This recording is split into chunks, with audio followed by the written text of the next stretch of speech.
Good evening, my friend, and welcome to the XCAL Racing Oktoberfest 300 here from Irwindale, California. My name's PDJ Zeller. As always, joining me in the booth tonight will be Paul Coleman Jr. You're tuned in to Telesign TV. As always at Telesign TV, Tanner Kalin doing excellent work on the cameras for us here as we get ready for the Oktoberfest 300. This race had 4 heat races to qualify. Looks like we're having about 35 cars take the green flag. I'm now going to welcome in the second member of my broadcast booth this evening, Paul Coleman Jr. And Paul, after XCAL Racing had a phenomenal race last week at the Lanier Speedway, we come back here to Irwindale. What are the biggest differences, you think, in the race last week and the race this week? Well, first of all, I have to say last week was I'm still in awe over last week. That bar was set amazingly high, and these guys have some big shoes to fill to match up there. Irwindale, I got out there a little bit during warm-ups just to turn some laps. It's my first time turning laps here at Irwindale, and it's a mighty big track. There's a lot of room. You've got that inside there in 3 and 4, so there's a lot of room to make a lot of moves. So expect some dicey, aggressive racing going forward here. Certainly, slide job is a big move here at the Irwindale Outer Oval. As practice is getting wrapped up, we're about to grid. Well, there's some pretty big storylines this week, but I will take you through those momentarily, my friend. I hope you are having an awesome evening. I hope you got home from work, took the shoes off, or sitting on the couch now with an ice cold bush latte, maybe a little bit of popcorn in your lap. You're getting a chance here to watch the XCAL Racing League go at it for 300 laps from the Irwindale Speedway. Here is your starting order. Starting on pole position, that is position number 1, will be the 77 of Octavio Rondoletto.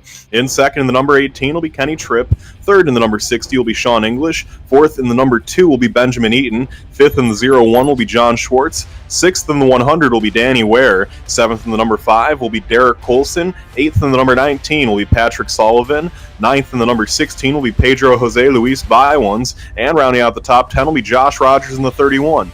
In 11th will be Heather Patrick in the 17. 12th, the 53 of Tyler Batchelder. 13th, the 33 of Aiden McConaughey.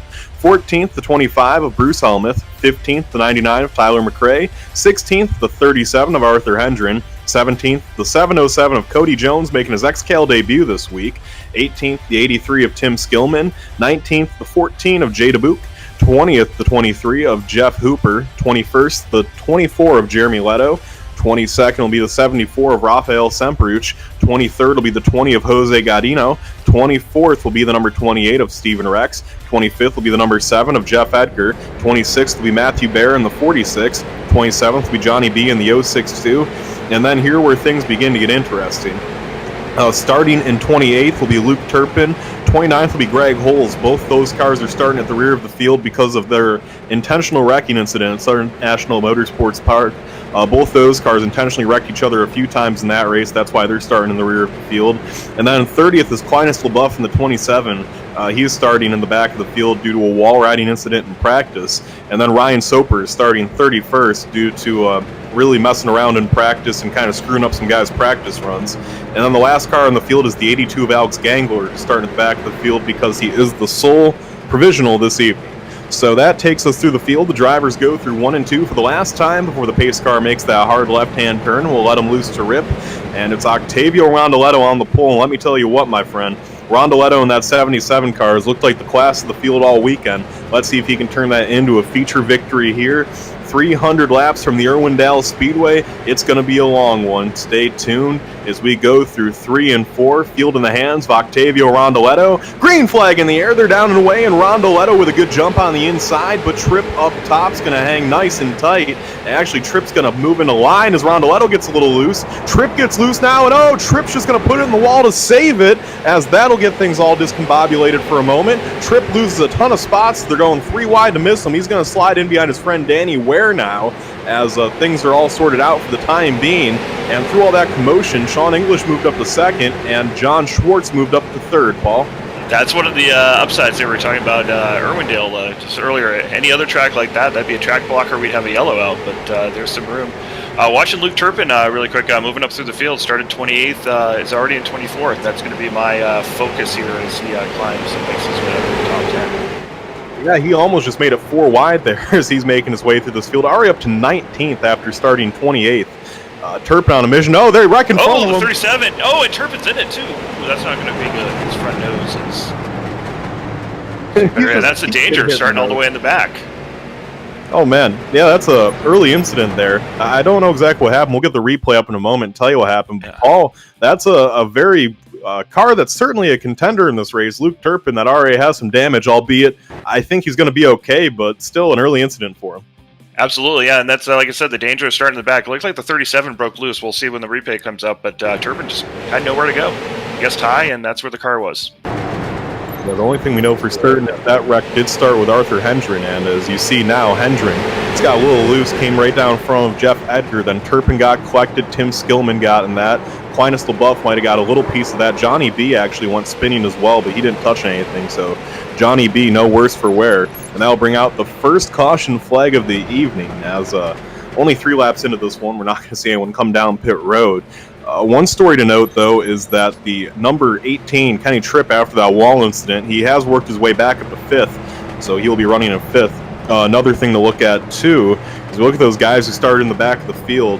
Ryan Soper started 31st. He's already up to 27th. Gangler from 32nd to 24th. Greg Hall's all the way from 29th to 22nd. But hear this, Aquinas LaBeouf, after starting in 30th, is already up to 19th, so 11 spots in the first 3 laps for LaBeouf. We got Luke Turpin coming down pit lane here, probably just going to check and see if everything's still connected. Any damage there, and we got a couple others, 28s in the pits, taking some tires early. One of the other drop and bomb cars of Steven Rex. Yeah, and you might notice this week that the drop and bombs cars are all pink. There's about 4 or 5 of them. That's actually for breast cancer awareness this week. They are running on all pink cars for breast cancer awareness, so cool to see the drop and bombs guys painting their cars pink for a good cause, and certainly a good cause it is. So to all the boys over at Dropping Bombs, we appreciate what you do. Definitely salute you. If anybody's got breast cancer that runs in their family, they know the importance of that. So that's very nice of them. Also, just to update you, the 33 there of Aidan McConaughey still in the pits there, trying to get things started. Unfortunately, bad break for him, unable to start his car right away. Yeah, and that car it will not turn over. Kind of the same thing as Justin Ovaria last week. Just an early issue. They're forcing fuel into that master cylinder, but nothing's happening here. So these cars will continue to pace. This time by, they should be getting the 1 to green as waiver rounds were given. Jeremy Leto is the only car receiving the green, and they will delay the caution 1 lap, so we will technically be 2 to green this time. Here is your updated top 10 running order. Octavio Rondoletto in 1st, 2nd Sean English, 3rd Ben Eaton, 4th John Schwartz, 5th Kenny Tripp, 6th Danny Ware, 7th Pedro Jose Luis Bywans, 8th Derek Colson, 9th Patrick Sullivan, and 10th Heather Patrick. And looking at these cars running up front, Paul, one car that I do want to keep an eye on too is that 01 of Schwartz, and I'm not even just saying that just because that's the car I own. It's because Schwartz has actually had a really good weekend so far, Paul. He ran 2nd in the heat race to Kenny Tripp, but he was giving Tripp all sorts of problems in that first heat race. And just watching him practice, that 01 car has been probably one of the 3 or 4 fastest cars here this week. So yeah, that's impressive. Team owner there, any setup help there? Is this all Schwartz on his own? That's definitely a great bounce back. I know last week he was able to get himself in the top 5 through some strategy here, but you're right. It looks like he's up there legitimately through just racing skill. He is, and I actually do build the setup for, well, I build them and then they change them a little bit. My 2 drivers, John Schwartz and Aquinas LaBeouf. Here we come through 3 and 4, the field in the hands of Octavio Rondoletto. Green flag in the air. Rondoletto gets a good jump there, and he is going to have the lead heading into turn 1. English hangs on his quarter panel on the outside. Here comes Ben Eaton to the inside for 3rd as Kenny Tripp slides up in front of John Schwartz, and now the 2 of Eaton's going to slide in the line. So a good battle going on right now for the 5th spot. You have the 01 of Schwartz and the 16 of Pedro Jose Luis Bywans. Bywans on the inside of the racetrack. Bywans will not be able to take that spot away right now, and caution will fly again. So 2 early cautions here as I'm looking through the field, and we did have an accident right about the middle of the pack. It looks like it's Greg Holes, and that's the 12 of Greg Holes and the 23 of Jeff Hooper. Right, and we got the 7 of Jeff Edgar also spun around there as part of that. Yep, he was, and actually I take that back. The accident started with the 707 of Cody Jones. So we will wait to get the replay up on that and see what happened to those guys. And that was Cody Jones making his first start, correct, here in XCAL? Yep, Cody Jones' first start. As you see what happened now is it looks like Jones was racing with Jeff Hooper, and they made some contact. That sent Jones around, and then just Everyone piled into that one, and it turned into a decent little wreck there. It looks like Jones just got hit a little bit by Hooper. Really not sure who to fault there, but Bruce Helmuth got a piece of that. Looks like Clinus LaBeouf again got another piece of that one. And Hooper was penalized for that accident. So 2 early cautions in this one. Kind of surprising, Paul, because this track is so wide and so big after the race we had at Lanier. We were kind of expecting this one. Not saying that it's already like throw this race away, it's been bad. It's just kind of, I think we were expecting to see the beginning of this one go green for a little while. Absolutely. Well, that's what I said. As wide of a track as it is, I expected some, aggressive moves, but not towards the very end of the race. I was expected, just like you, at least a good 50 lapper. But maybe we'll get these guys straightened out here, get the little aggressiveness out of them, and we can get ourselves a good long green flag run here. Yep, we can. A couple early cautions too. It's probably good for some of the nerves of these drivers. Paul, you're sitting here thinking about the big race all week, because XCAL really is kind of a big deal feature event. You spend all day Sunday practicing, you spend all day Monday trying to qualify through the heat races, and then Tuesday there's practices to make those final tuning efforts on your cars. And then you're here finally in the big show, in those first few laps, you might have some of those jitters just because, this is the big broadcast. They have the A commentary team on here. It's just a lot of people are going to be watching. I think it might be good for some of these drivers to have a couple early cautions, take the edge off their nerves and just get in the seat and remember that they're driving a race car. Absolutely, no doubt. Just to update you too here, Luke Turpin, looks like the damage wasn't too bad at all. He's already moved up 7 spots from restart. He restarted in 28th, and he's up to 21st. So that's another guy. Keep your eye out. I think he's going to still make his way up to the top 10. Still waiting for that battle, him and Danny Ware. That's my prediction for the end. It's going to be down to those two in the last 50 laps. Well, we will have to see, as we still have 31 cars took the green flag, 29 still run on the lead lap. The only car that's really out of contention so far is Art Hendren. Art Hendren sits on the pits. He is a lap down, or 10 laps down, excuse me. Hendren was collected in that first accident, so tough break there for Art Hendren. He'll just have to recollect and come back next week because the lights go off on the pace car. I don't really see any reason why they would extend this one. We should be going green next time by. Your updated top 10 are Rondoletto, English, Eaton, Tripp, Schwartz, By-Ones, Ware, Colson, Sullivan, Patrick, and that is your top 10. Here they come. The iRacing Ford Mustang makes that hard left-hand turn into the pits. Rondoletto now has the field at his mercy. English pulls up to his door. They go 2 by 2 by 2, about 10 rows deep. And here they come into the restart zone. It's up to Rondoletto when he wants to go. He goes now. Green flag in the air. Octavio Rondoletto with a good run, but English hangs to the outside for a moment. Doesn't matter. Rondoletto will clear him now as move English into second. A good battle going on for third. It's Tripp on the high side, Eaton on the low side, as it looks like Tripp is going to prevail in that one now as the two leaders race on the low side. Then Eaton tries to slide up in front Pedro Jose Luis By-Ones. Nothing doing there. Eaton gets loose, and that makes room for John Schwartz now. Schwartz to the inside, trying to maybe clear that 2 car on corner exit, and he almost will. He didn't quite have him clears. By-Ones gets real aggressive there, and now the 01 dives way down to the low side. The 01 should have the 2 cleared on exit this time. Here we go off the corner, and actually the 01 of Schwartz pulled up the Tripp there, but he's going to pull in the line, move Schwartz up to 4th. Not a whole lot going on for the lead right now, as everyone's just trying to get sorted out, figure where they want to run. As the first battle on the racetrack. Caution's the 12 out. and the 84 get together. Caution is flown, as like you said, Ryan Soper was involved in that one. Actually, I saw more cars than that wrecking, I believe. As Soper. Yeah, the 12 and the 84 was after the initial yellow there. Looks like they tried to get away with it, but that involves Greg Hulls, who was all the way up in the top 15 after starting towards the back of the pack. So tough break for him. Yeah, this accident actually started with the 17 of Heather Patrick. Patrick was running in the top 10. So wait to get the replay up there and see what happened to Heather. As actually, I was talking about Heather in the heat races yesterday. I mean, obviously this accident is not what Heather was looking for. As the replay goes up, and looks like, yeah, the 17 car in 1 and 2 just got a little loose and lost it all by himself. So that's what brought out the caution. Is a few other spin. Looks like Cody Jones spun again, trying to miss it. Like you said, Soper got involved in it. And yeah, that'll bring out an early third caution in this race. But to finish up my thought there on Heather Patrick, Heather's been running real good for the XCAL Racing Series lately, and a string of good runs. Tough start to this one, but still a long race and a long way to go.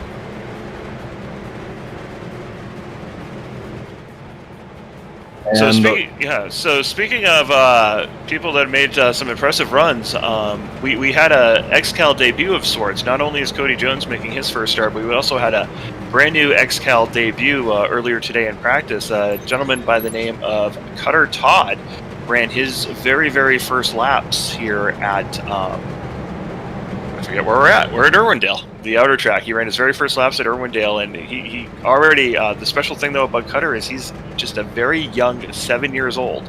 And at 7 years old, Petey, he was running faster laps than I was. So this kid's going to be somebody to reckon with here in the upcoming years. Oh my goodness! Well, that's impressive for a kid being that young, making his debut already in XCAL. And Paul, the rumor is he was a couple tenths faster than you. I don't even think he was just barely getting by. No, he was definitely. I mean, but then again, at 7 years old, I was just playing with Matchbox cars. Maybe I had the slot track by then. I can't remember, but man, to get behind a wheel of a sim and to actually wheel around and make some pretty competitive laps, especially for that age, I'm super impressed. You know what? I may as a car owner stick with my car here in a year or two. I was going to say, that sounds like a future XCAL champion in the making right there. If he's already out there at 7 years old turning laps, that's absolutely incredible. Well, Cutter, thank you. I'm sure everyone at XCAL is happy he came out and practiced. Hope we see more of you in the future. And I hope you're enjoying this broadcast here tonight. As this time by the flag stand, drivers do get 1 to green, but it will be waved off, so it's actually 2 to green, as our race control will delay the field one more time. A tough going here, Paul. 3 cautions in the first 25 laps. My prediction is I think we're probably about to see a green flag run now. I think we'll probably see him get a good 50-lap run right about here. I think those early race jitters are going away. I think everyone will get in the line, and we should have some sort of run here.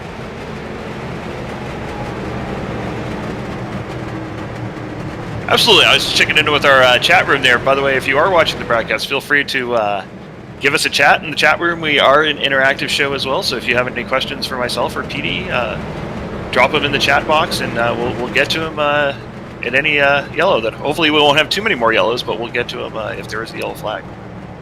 And please keep those questions PG, as this is a family-oriented broadcast. As Paul, you just ask people on the internet to ask you things. I feel like that's just leaving the door open for someone to just say something that we don't need said. Absolutely. Well, I was hoping they'd asking about the race, some setups, maybe some questions about XCAL in the future. What some drivers are thinking, because we do interact with these drivers. Try to give a little inside baseball, if you will.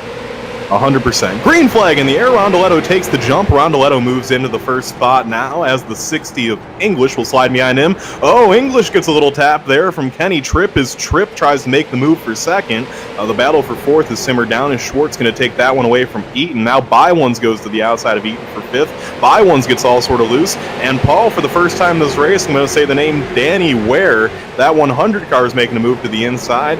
And if you remember last week, he finished second at Lanier, but you could probably argue Ware had the fastest car at Lanier. He just kind of ran out of time there with Kenny Tripp, but an epic battle for the last week, or for the win last week with Danny Ware as he gets loose on the bottom.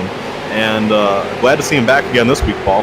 Absolutely, and like I said, again, he's my pick this week. He was there last week. I think he used up just a little bit of his tires. He battled with Kenny Tripp on the outside for about a good 20 laps, but I think just used up his tires at the end. And Tripp, if he had a chance, another 10 laps or so, maybe he could have cooled him off. But I just want to give a shout out, by the way. I've been on Luke Turpin watch. Luke Turpin has now officially cracked the top 10. He is now in 10th place. He's been using that inside line, diving down, making it 3 wide. But watch for Luke Turpin to make a run here. And also a shout out to Clinus Luth, who started 30th, and he's in 9th place. So a couple of our guys starting the way back are now going to be contenders. Yeah, well, remember, LaBeouf is on that same setup as Schwartz, and Schwartz has been pretty quick all weekend, so there's really no reason why LaBeouf couldn't be a contender in this race as well, as he runs right behind Tyler McRae in the 100, who are having an epic battle right now for 7th. Looks like Danny Ware is going to take that one away. To move through the field, Paul, one thing I'm noticing early, though, is Rondoletto continues to lead. Sean English, that is. He was kind of a late entry this week. He only showed up for the last heat race and got all his practice laps in today, so I haven't really gotten a good chance to see him. I was talking earlier about how Rondoletto's kind of been the car to beat this weekend. English in that 60, Paul, that 60 car looks like it has a real nice piece under the hood right now as that car is flying around the racetrack. We'll have to see if he has the long run speed, but right now I like the way that 60 looks. I heard a rumor going on the ground earlier that he actually rented this track out before XCAL showed up to do some private practice, and he's just been kind of sitting on something kind of ace up the sleeve, so people weren't aware of it. So watch English. I think he's just kind of biding his time, and as you said, this is a long race. We're not even a quarter of the way through yet, so just kind of ride in his train tracks, if you will, and follow along.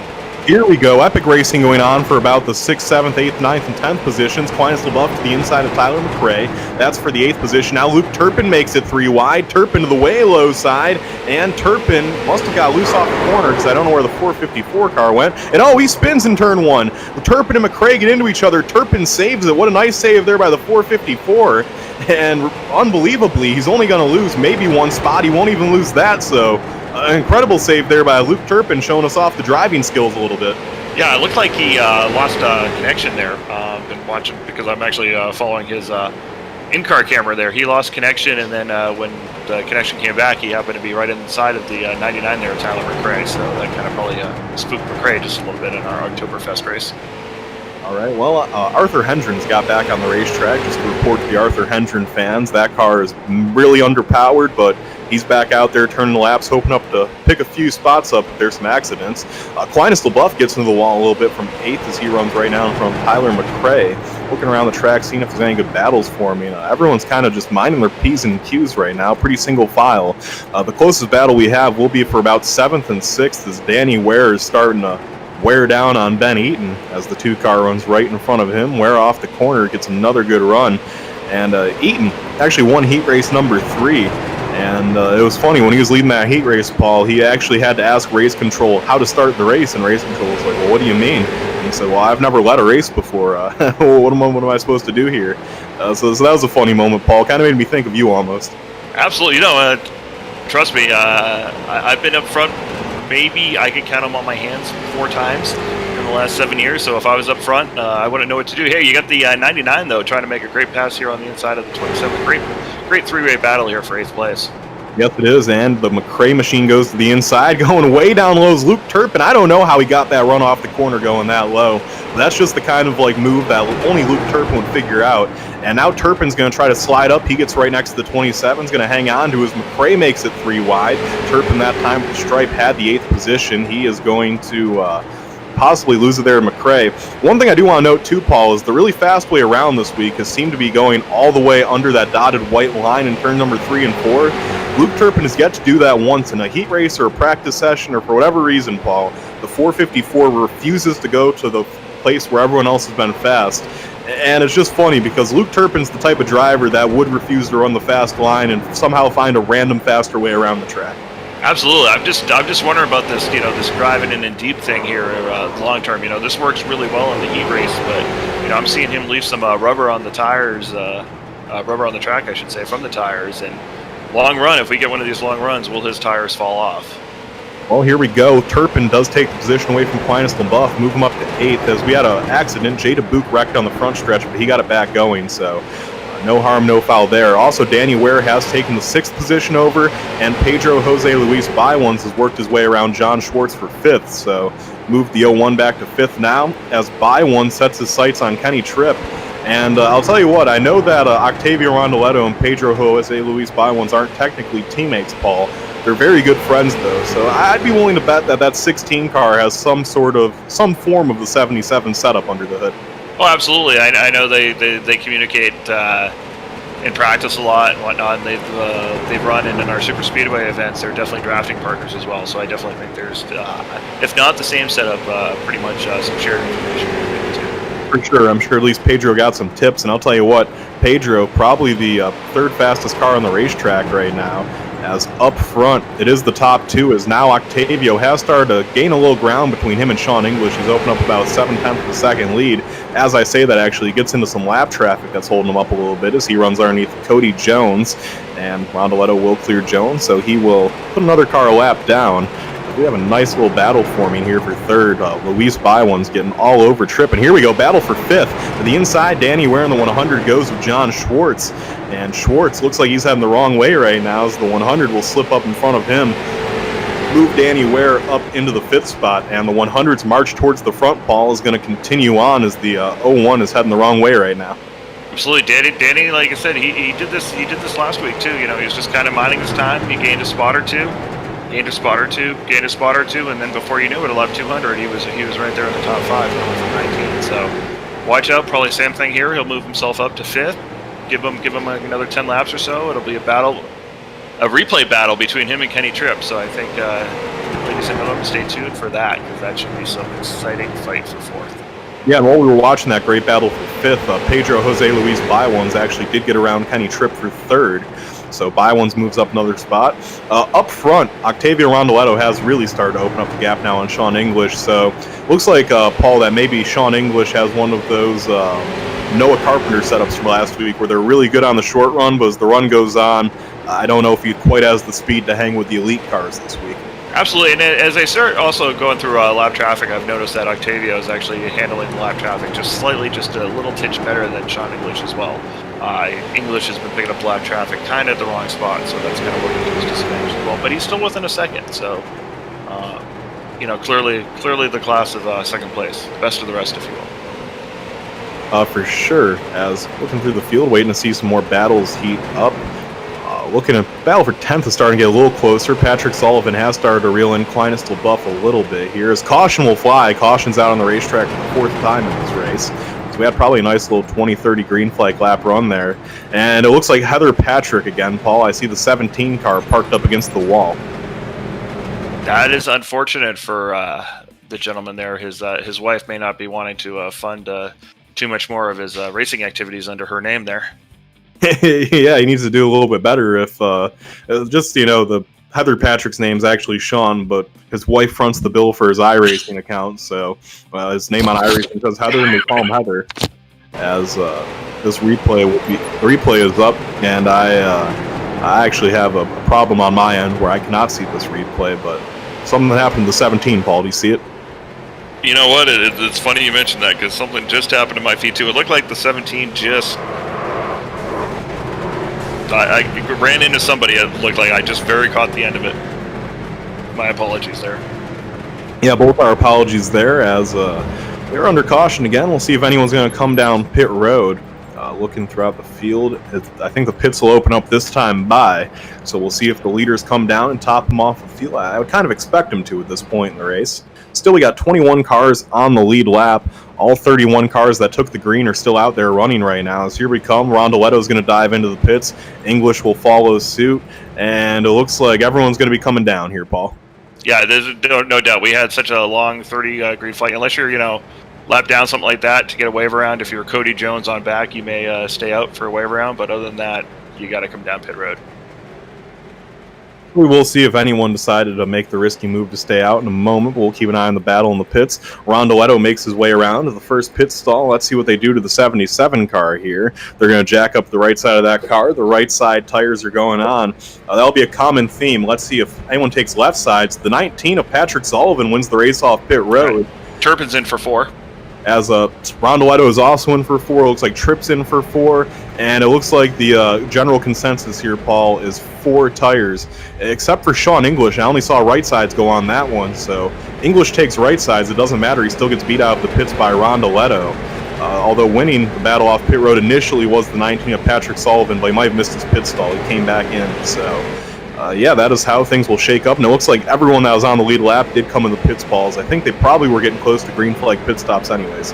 Absolutely. I think a fuel run here is about 60-65 laps or so. So they were getting close to needing to compete. Again, like I said, some of these guys that might be a lap down can take advantage of wave around. I think Cody Jones has got himself on the lead lap by taking that wave around by not pitting.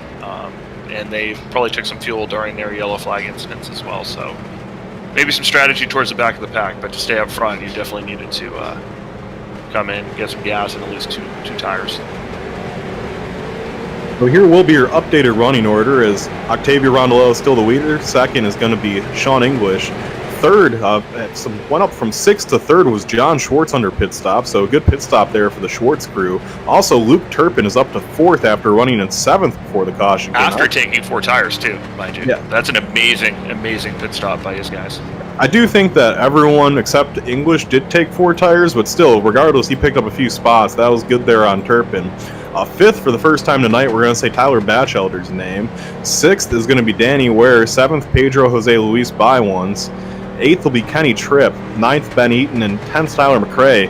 And a bad pit stop there for everyone gained spots, but Kenny Tripp lost about 4 or 5, so the the Trip team looks like they had a hard time getting fuel in that car. Absolutely. Remember, a lot of these teams use volunteer pit crews and whatnot. So at the end of the day, you kind of get what you pay for with the volunteers. Sometimes they're on, and sometimes they're off. Looks like Any Trips True was definitely not on for that stop. No, and the Turpin team, actually, from my understanding, it's actually Luke Turpin's wife and daughter that are his pit crew. But I hear he trains them so vigorously throughout the week that they're just up on there with NASCAR pit crews. So a family effort there for the 454, but they get the job done. That is impressive. I know he puts a lot of work into this. Surprised, for all these years he's gone unsponsored. I think somebody out there needs to definitely put their decal on him, and maybe he can afford to give the wife a week off. Yeah, buy himself an actual pit crew. All right, well, next time by the flag stand, they will get 1 to green. And Paul, so it's kind of like a reset button here. We're going to get the restart with about 2:40 to go, so obviously still the majority of this race still to run. But now we kind of have an understanding of what's going to happen here. Rondoletto appears to be the class of the field. We're going to see Ware and Turpin running as high as they've ran all night, though, so we're going to probably get an idea here if Turpin and Ware have anything for those top two. Absolutely. No, this is kind of a preview. This is where I thought we'd be at lap 250, not lap 50, but lap 250. We'll see if they have anything for him. What do you think, by the way, Petey? K2 sauce on Luke Turpin's car? How would that look? I think it would look pretty good. I just you'd have a hard time convincing Luke to paint it on there. I hear he likes the clean look on this car. Yeah, everybody's got a price, right? All right, for see sure. the green flag. Maybe if you give him like a lifetime supply of barbecue sauce, Luke Turpin will give in. I hear he's a big chicken nugget guy. I don't know what he dunks him in though. K2 sauce, amazing in chicken. It's the only sauce you'll ever need. K2sauce.com, check it out. But also check out www.xcalracing.com/shop. They just released a brand new dog bed that looks pretty cozy for your favorite pup. So check that out. As they're going to delay this one more time. Also on the web shop, they have beanbag chairs, XCAL t-shirts that are very fashionable. Actually, a Champion brand XCAL backpack. They have. They got a throw that's got somebody's face on it, I think, too, don't they? They do. They have all sorts of WoW PD merchandise. They have Ryan Soper racing pins. If you can think it, they have it on www.xcalracing.com/shop. And even if you just want to buy something for like $3, they have pretty cheap stuff on there too. If you just want a little pin to maybe show you support XCAL. So if nothing else, go check it out. There's some cool stuff on there. www.xcalracing.com/shop. And once again, you're tuned in to Telesign TV as we get ready to go green flag this time by. Speaking of Telesign TV, that is the primary sponsor on Octavio Rondoletto's cars. He brings them through 3 and 4. This time by, green flag in the air, and English hangs tight on the outside of Rondoletto this time. They head down into corner number 1, and English on the high side is going to contend. English and Rondoletto almost touch. English goes up the racetrack. English gets into Rondoletto. They touch. Here comes Turpin to the inside now of English. Rondoletto's going to run his line. He's saying, all right, Sean, I'm done racing with you. Peace out, bro. And now the 454 as John Schwartz makes it 3 wide. Turpin slides in front of Ware. Here comes English for the lead. Great racing going on up front. The 77 on the high side, the 60 down low. 60's going to lose the spot now as Turpin goes to the high side of Schwartz for 3rd. Schwartz going to run all the way down on the bottom, though. Let's see if he clears Turpin coming off the corner. Here he comes. He's going to slide up in front of him. Move Schwartz up into 3rd as that 454 of Turpin will have to slide in the line. Here comes Danny Ware now on the low side, and that Turpin car, he's running up top right now. Paul, this is kind of where I expect Turpin to hit a wall, though. Absolutely. He's not used to running this high side, though, so I think he needs to get himself down at the bottom. He's not run the high side all night, so trying to run a new line is kind of slowing him down just a little bit there, Petey. It is, and I kind of expected it. He didn't look that great in practice this week. I thought that maybe Turpin would be a borderline top 5 car. I really think the guys that are top 3 right now, the 77, 60, and 01, were a little bit faster than them all weekend, so it's not too surprising to me that these guys run in front of them. But a lot of the guys who are normal front runners, such as the mainly asphalt guys, Kenny Tripp's team, Luke Turpin, the 100 Aware, those guys all just seem to be kind of a little bit of a tick off this week, which is funny, Paul, because last week at Lanier, it seemed like Rondoletto was just a tick off, and everyone was just a little bit better than him. It's almost reversed this week. Rondoletto's a little bit better than everyone, and everyone's just a tick behind. Absolutely, but remember, this is a long race. We're like about a quarter of the way into the race. Car setups could change, the track temperatures could change. What we were doing in heats for 30 laps, a lot could change here. So maybe the long game, maybe Turpin's been practicing, trying to do that long game. For sure, and I'm sure he's being extra cautious today, considering that he did just get done serving a one-race suspension as well. We can't forget that. He did have a one-race suspension for intentional wrecking at Southern National Motorsports Park as he was leading the race. A lap car came off the wall and caused him to wreck. He got the car fixed, came back out, and wrecked that lap car 4 times. So Luke Turpin had to be parked for a week for that. As here we go, battle on for the 3rd spot. Danny Ware goes to the inside of John Schwartz, and it looks like Schwartz is just going to check up there and let Ware take the position. And I like that move, Paul. Early in the race, no reason to risk damaging your car. Just let the faster car go and know that come the end of the race, you'll still have a clean car. Absolutely, and Schwartz there can learn probably a little something from, not to take anything away from Schwartz, but I think he can definitely learn a little something from following in Danny Ware's footsteps there. Also, the other thing about Turpin too, and one of the reasons he might be just a little conservative too, while the front end damage doesn't seem to be too much of an issue for him right now, the fact that it is damaged, another hit on that could be catastrophic for him. So he might be, very much babying the front of his car there. Right now, we have the battle for about the looks like 4th now is heating up, as Kenny Tripp is actually taking 4th from Schwartz. Here comes Pedro Jose Luis Bywan's trying to take 5th away as Luke Turpin comes back now, and Schwartz will be mired back to 6th now as Bywan's moves up to 5th. Here comes Turpin all the way down in the bottom in turns 1 and 2. We haven't seen a lot of people do that this week. Turpin makes it stick, and Turpin will now battle for the 6th spot with John Schwartz. Schwartz on the high side trying to hold him off. How long can he do it? Turpin off the corner this time by. Give the spot to Turpin. Turpin's now up to 6th as Schwartz is mired into 7th, and that's probably where he'll be able to stick around, as I think he has been faster than the cars behind him for a lot of the weekend. Oh, we got the 99 spinning.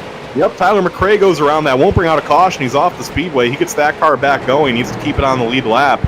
Tough break there from McRae as he was running up in the top 10, but sometimes it just is what it is. And worth noting, too, Paul, every single car that started this race is still out there on the racetrack, so for McRae, that really is going to cost him a lot of spots. Absolutely. No, it's going to put him back, looks like about 20th there. Johnny B, our last car in the lead lap, running 20th, so he's going to be back there with those guys. Again, though, long race, 25% of the way done, as we said. He can easily climb his way back up into the fight here through some good strategy. Heat 10, speaking of the fight, we have a good battle going on for 7th. Tyler Batchelder is going to get around John Schwartz for the 7th spot. The 01 kind of heading the wrong way right now. As I'm looking on the speedway, really no other great battles going on, although Octavio Rondoletto has checked out on the field already earlier than he did last week. Here we go, the battle heating up for 8th and 9th as Schwartz is on the high side, downloads Ben Eaton. Right behind Schwartz is his teammate Quinas LaBeouf. And this time by, Eaton's going to have the position for 8th. Eaton goes to the low side, and Eaton will take it from him now as LaBeouf gives a little shove there to Schwartz. So that'll move Schwartz back to 9th now as he looks to the inside of Eaton. The 01 of Schwartz trying to take that position back away, but it's going to be Eaton's spot off the corner. Now the battle for 9th and 10th will be on as LaBeouf goes to the high side of John Schwartz. Quinas LaBeouf trying to take the 9th position away from his teammate. Right behind them, Bruce Hellmouth runs. And it is going to be Quinas LaBeouf off the corner, give the spot to LaBeouf. So move LaBeouf up one more spot, as this is probably the best battle on the racetrack right now in the top 10.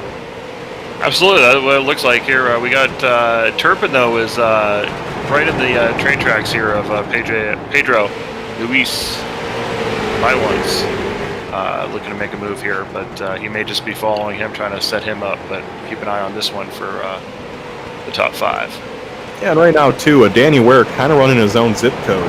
What I would like to note is that running in his own zip code, he is probably the 2nd fastest car on the racetrack. It's pretty close from him and Sean English, but the last few laps he has been a little quicker than Sean. So the 100 car, I don't know if he's quite on the 77's level, talking speed-wise, but he is certainly close enough where late in the race, if we get a restart or something, he's there. He has the speed to do it. So here we go. The battle for the 5th and 4th positions is heating up as Bywan's makes his move to the low side of Tripp. Tripp continues to show the way around in 4th as Bywan's just trying to get something going here. Gangler, the lap car, they're going to have to go around him. Almost has an issue there with Tripp. Everyone's going to hang on. Bywan's dives way down low again. Can he get a run off the corner? He's going to draw even with the 18, but it's going to be the 18 spot heading into turn 1. Turpin just kind of biding his time right now, like you said, waiting in the wings for something to happen. As this is the best battle on the racetrack right now. The next closest one probably about 7th and 8th between Tyler Batchelder and the 2 of Ben Eaton, although that one's kind of got spread out a little bit too. So we'll keep an eye on the battle for 5th as Turpin is running right in the tire tracks right now at Bywan's. Absolutely, it's interesting to follow Turpin. He's been trying all these different lines to see which one moves fast, which one is fastest. I think a lot of these guys, secretly are trying to set up for the last 100 laps, trying to figure out which way works best for them. As Turpin goes to the inside again, trying that line out, see if he can pull off the slide job. He doesn't quite get it done, but he's still there on the inside. All right, well, looking up front, Octavio Rondoletto continues to put down blazing hot laps, building that gap between him and Sean English as the laps go on. And the laps that we're talking about Rondoletto being able to consistently run right now, for me, I'm just kind of mind blown. He's running 0.3s right now, Paul. The next closest car on the track last lap ran a 0.7. That's amazing to consistently do that lap after lap. I mean, I was running 0.3s, but it was 20.3s. So, I mean, that's quite amazing stuff that he's able to pull off. It is, and like I said, when I said he's been the class of the field this week, I mean, he has really been the class of the field this week. No one has been quite as quick as that 77. As caution will fly again, we have a caution on the speedway, Paul. As I'm looking around to see who went around, I see Greg Holes again, who has just not been his night.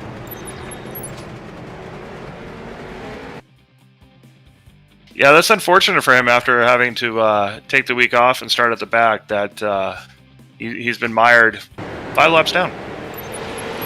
And the replay up, so here we go. Looks like Tyler Batchelder was going to the inside the lap holes, and Batchelder slid up the racetrack right into Greg Holes, sending him spinning. And that's what brought out the caution there. As Holes was 5 laps down, and then he tried to turn the car around to get it back going. Turned it around too quick, and it flipped over. So it just not been, sometimes it's just not your day, Paul, and it's not been the 12 team's day. It's not. He's having luck like, what was it? We were talking to Derek Colson pre-race there. He's having luck kind of like Derek was explaining it. I can't remember exactly what he said, but when everything goes not your way, that is exactly what he's experiencing tonight. And by the way, shout out to Derek Colson. Last car in the lead lap, still doing good. He's in 17th spot. Yeah, Derek Colson having a good run, and he needs it after Lanier. We talked about, like you said, have not good days. Derek Colson had a very not good day at Lanier. I think he was 10 laps down by the time we got to lap 9. He was just not having a good run whatsoever. As the leaders will come down pit road, we'll see if anyone decided to stay out this time. Looks like for the most part the leaders all come down. Just so you know as well, Tyler Batchelder was penalized for that accident. He is going to have to serve a 1-lap pit-in penalty. Looking at the field, looks like a couple cars actually did decide to stay out. I see that John Schwartz is yet to pit. Jeremy Leto also hasn't pit yet. As now Schwartz will come in the second time around, but Leto's going to stay out, as will Rafael Sempruch. So when this all sorts itself out, Paul, we're going to have 2 cars at the front of the field that really haven't been up there much this weekend. Absolutely, and checking, by the way, I know I've been harping on this, but he's been my man to watch. Turpin's still in the pits, looking like he's got some pit crew working on his front end, so something must have fallen off or gotten loose there, because he's going to come out here towards the very back of the lead lap group. So Rondoletto did win the race off pit road. He's going to restart in third when things get going. Sean English will be second. Looks like getting out in third was Danny Ware, so he'll restart fifth. Sixth is going to be Pedro Jose Luis By-Ones. Seventh is going to be Kenny Tripp. Eighth will be Ben Eaton. Ninth, Clinus LaBeouf. And looks like Luke Turpin. Yeah, you said Luke Turpin went down a lap trying to get damage fixed, so a tough break there for Turpin. 10th is going to be Tyler McRae, but an unfortunate happenstance there, Paul, for Luke Turpin. But then again, he probably did get some of that damage fixed, and I'm sure if he got it fixed, Turpin felt like it was necessary. So, well, as you mentioned there, he looked like he was kind of mired in that 6th place, and again, we don't know whether that's his top speed or whether something happened as a result of the damage. So maybe getting some of that fixed might be able to catapult him up into being a strong contender for the top 5. Caution gives us a fantastic chance to shout out some of XCAL's great sponsors. Thank you to K2 Sauce, as Paul has mentioned many times in this broadcast. First and 15 Sports Talk, Telesign TV.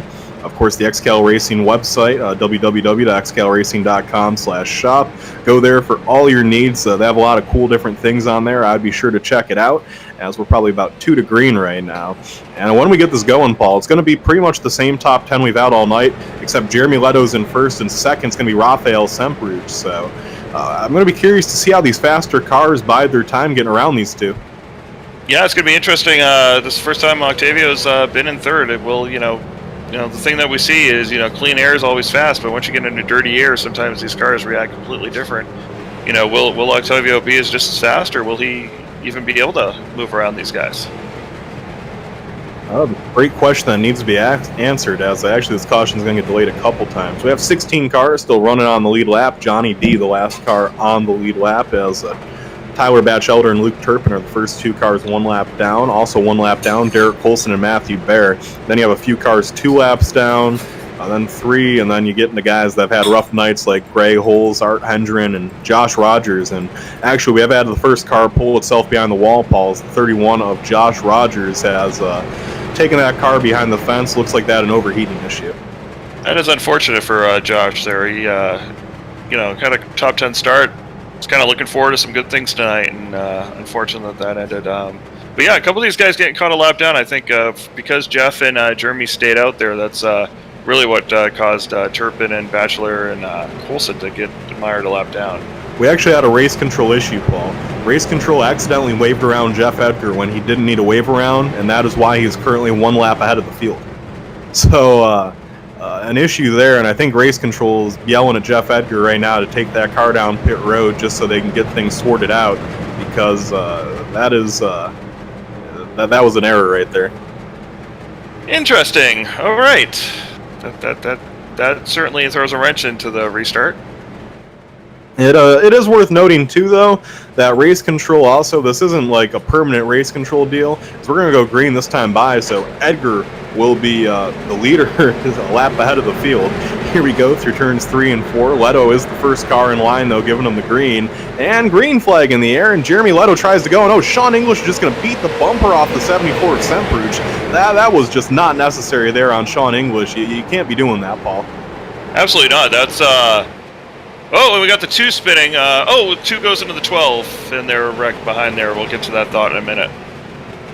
Yep, so looks like that started with Ben Eaton in the 2, and honestly, that's probably a caution race control wanted to see just to get the field all sorted out with Jeff Edgar being so far ahead.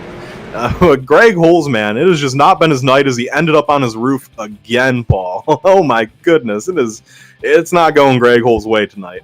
Pinballs hit things less than Greg Holes has hit things tonight. Honestly, at this point, Paul, I'm one of those guys that believe you should always persevere and stay out there and keep racing. But if I was Greg Holes, I might just, climb out the window right now, look at my crew, pack it up this time. Definitely time to hit the showers. Get an early start. It's Irwindale, Los Angeles, only half-hour away. Go enjoy the town. Grab a nice dinner. Yep, and then you have a few weeks off. Although it's Spooktacular next week, everyone will probably be bringing their demo derbies card to the Spooktacular, I would imagine. And then the week after that, XCAL Racing's off for the election. Then they come back the week after that with a charity race at Charlotte, where I'll probably be in the booth alone, because I imagine you're probably going to run that one, Paul. Absolutely. I'll be your in-race reporter once again, trying to get back. I only run Super Speedway, so I will definitely be looking forward to that one. Great cause, too. I believe it's for St. Jude's, although don't quote me on that, because I'm not 200% sure, but I'm pretty sure it's for St. Jude's, so... Any cause is a good cause. Any charity is a good charity, right? Absolutely. And XCAL will be doing numerous things to raise money for that. I believe that there will be a substantial amount of money put up by XCAL, and I'm sure a lot of the drivers will donate as well. And I believe we're going to try to implement a donation option into the stream that week. So XCAL Racing really hoping to raise some money for St. Jude's. Then the week after that, we get back to normal. It will be a race at USA. We almost have a month off before we get back to a legit XCAL race, Paul. So this is everyone's last chance for a little while to get out there and dust them up. Absolutely, and as you predicted, or as you suggested, or maybe Greg Holtz was listening into the broadcast, he has pulled his car behind the wall and has climbed out and has a uber disgusted look on his face. I'm sure that he needs those few weeks off, Paul, just to fix the damage that his car sustained in this race. Here's going to be your top 10 when we get things going. Jeff Edgar did inherit the lead for that mistake by race control. Second will be Jeremy Leto. Third will be Rafael Semprouge. Fourth will be Octavio Rondoletto.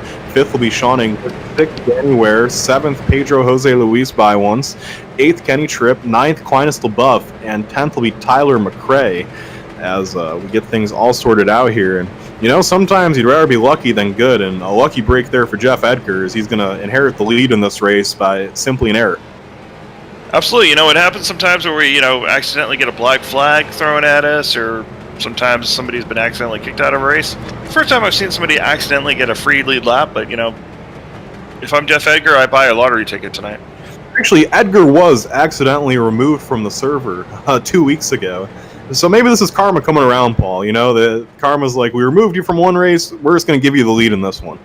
There you go. That's like I said though, but that's lucky. It looks like Jeff Edgar is coming down pit road again. Maybe he's being a nice guy to give that lead back up. But again, good times up front for him for at least a little bit there. Yeah, and that gave us a great chance to look at his sponsor, Wilson Race Cars, as he actually completely missed his pit stall there. So Jeff Edgar pulls that machine into the pit lane, and he's going to make way for the leaders, which here's going to be your updated top 10 now when we get ready to go green. It has changed a little bit, so I'm just going to give you the fresh running order. First going to be Jeremy Leto, second Rafael Sempruch, third Octavio Rondoletto, fourth Sean English, fifth Danny Ware, sixth Pedro Jose Luis Bywon, seventh Kenny Tripp, eighth Clinus LaBeouf, ninth Tyler McRae, and 10th is Stephen Rex after having a tough run earlier in this race. Rex found his way back up in the top 10, Paul. We're 104 laps into this 300-lap affair, and it doesn't feel like we're a third into this race already, but we are. It's been going by that quick. It does move quickly, and the other good side, by the way, of this yellow flag was those three guys who lost the lap because of the scoring error there. Luke Turpin, Tyler Batchelor, and Derek Olson all got their laps back, so all's well in XCAL land. All is well in XCAL land, as hopefully we can have a little bit of a green flag run here after this caution, as things will be sorted back out.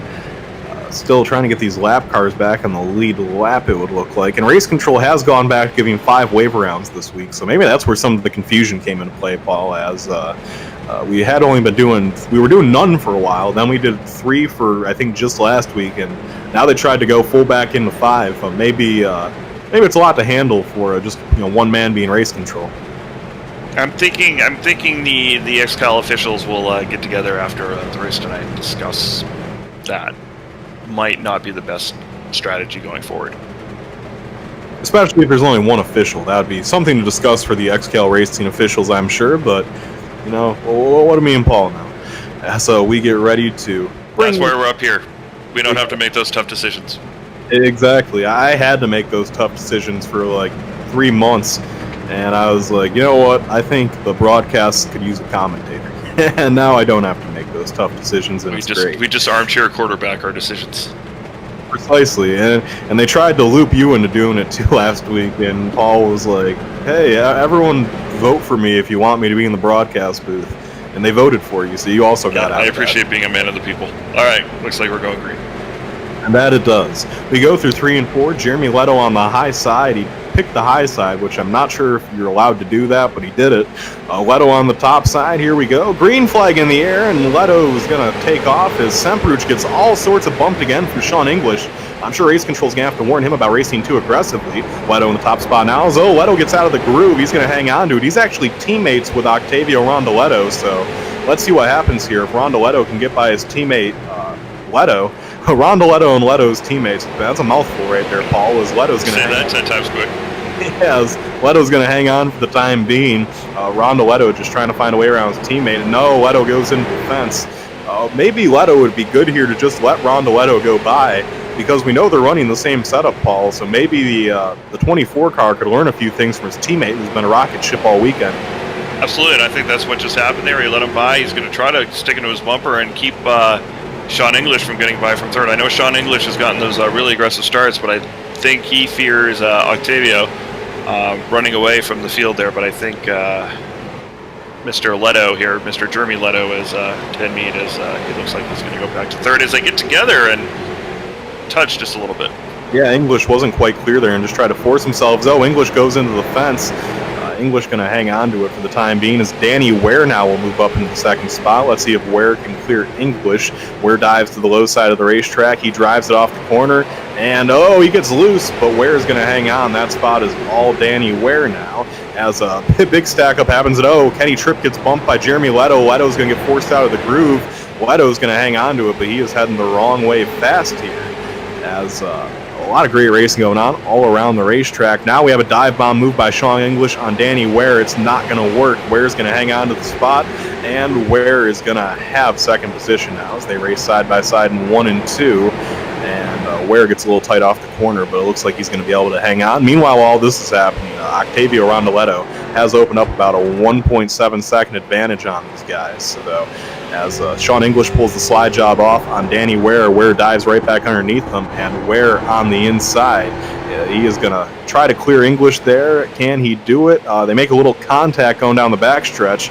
Let's see if Ware goes to that way low side. Ware will. Does he get the run off the corner to clear the 60 car? He does. Slide job complete.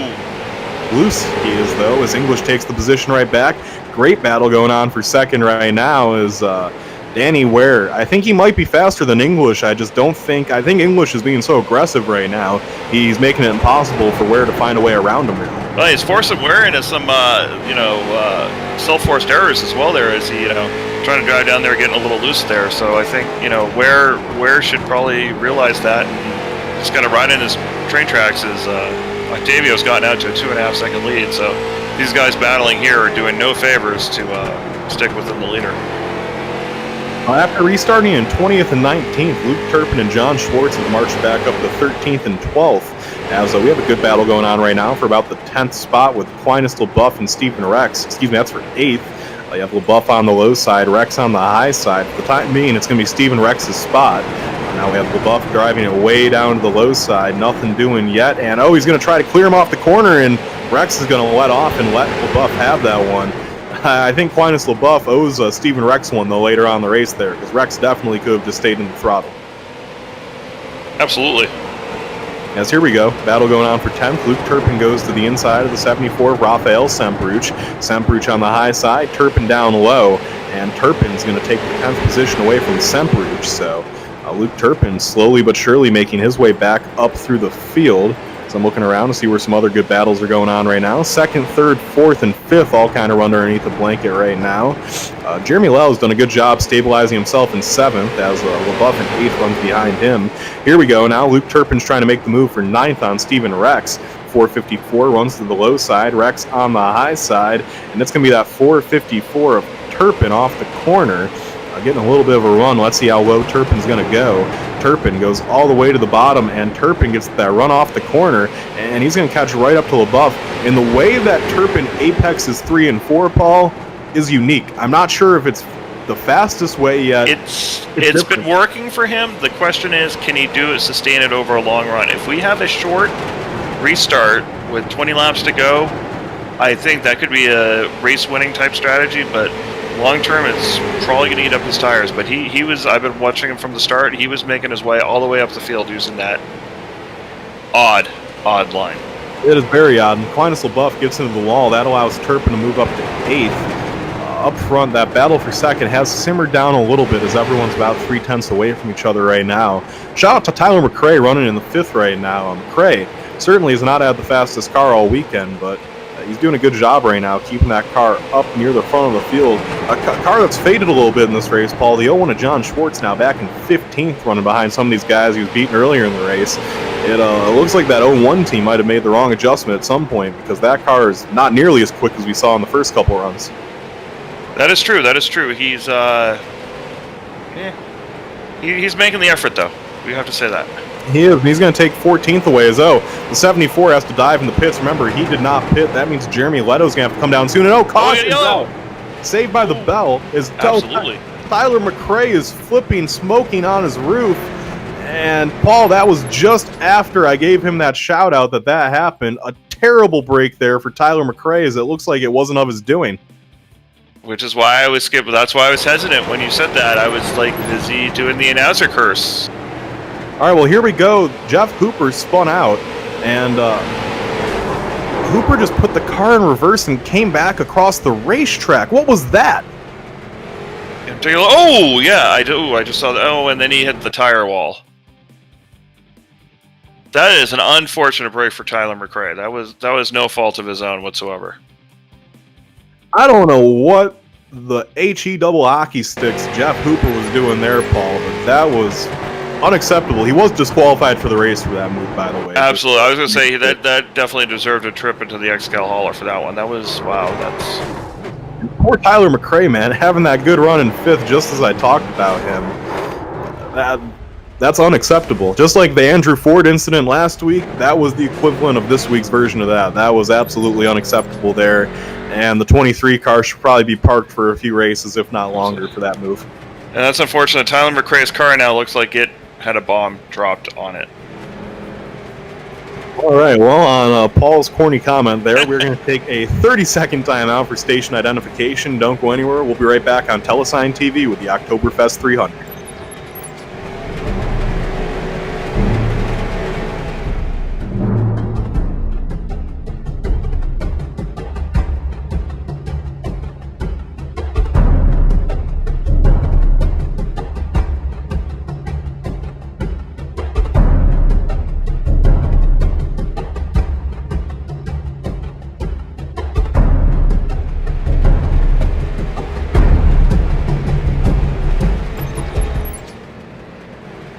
And welcome back. Our station is done identificationing, and we are getting ready to get things back underway here from Irwindale, California, as we are on lap 128 of this 300-lap affair.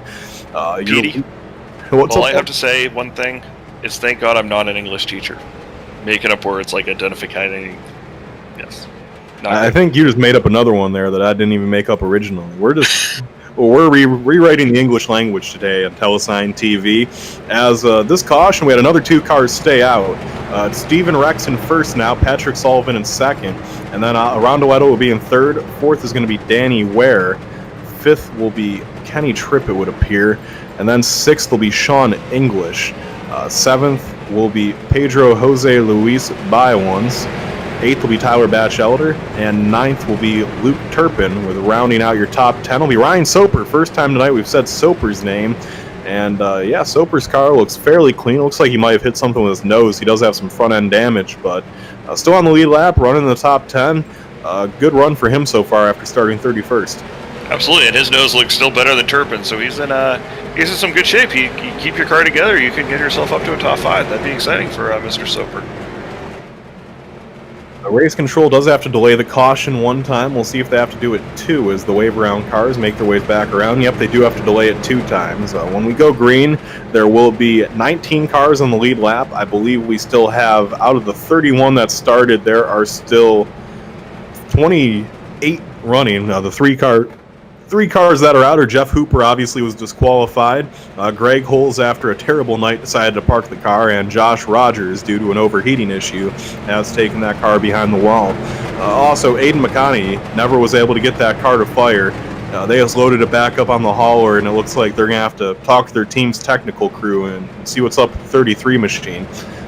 That's actually Ryan Soper's teammate, and Soper is the owner of that team. I'm sure he's frustrated they weren't able to get their other car out there tonight. So we pace around for the last time. This time by, we will be taking the green flag. Field will be at the mercy of Steven Rex for the first time tonight.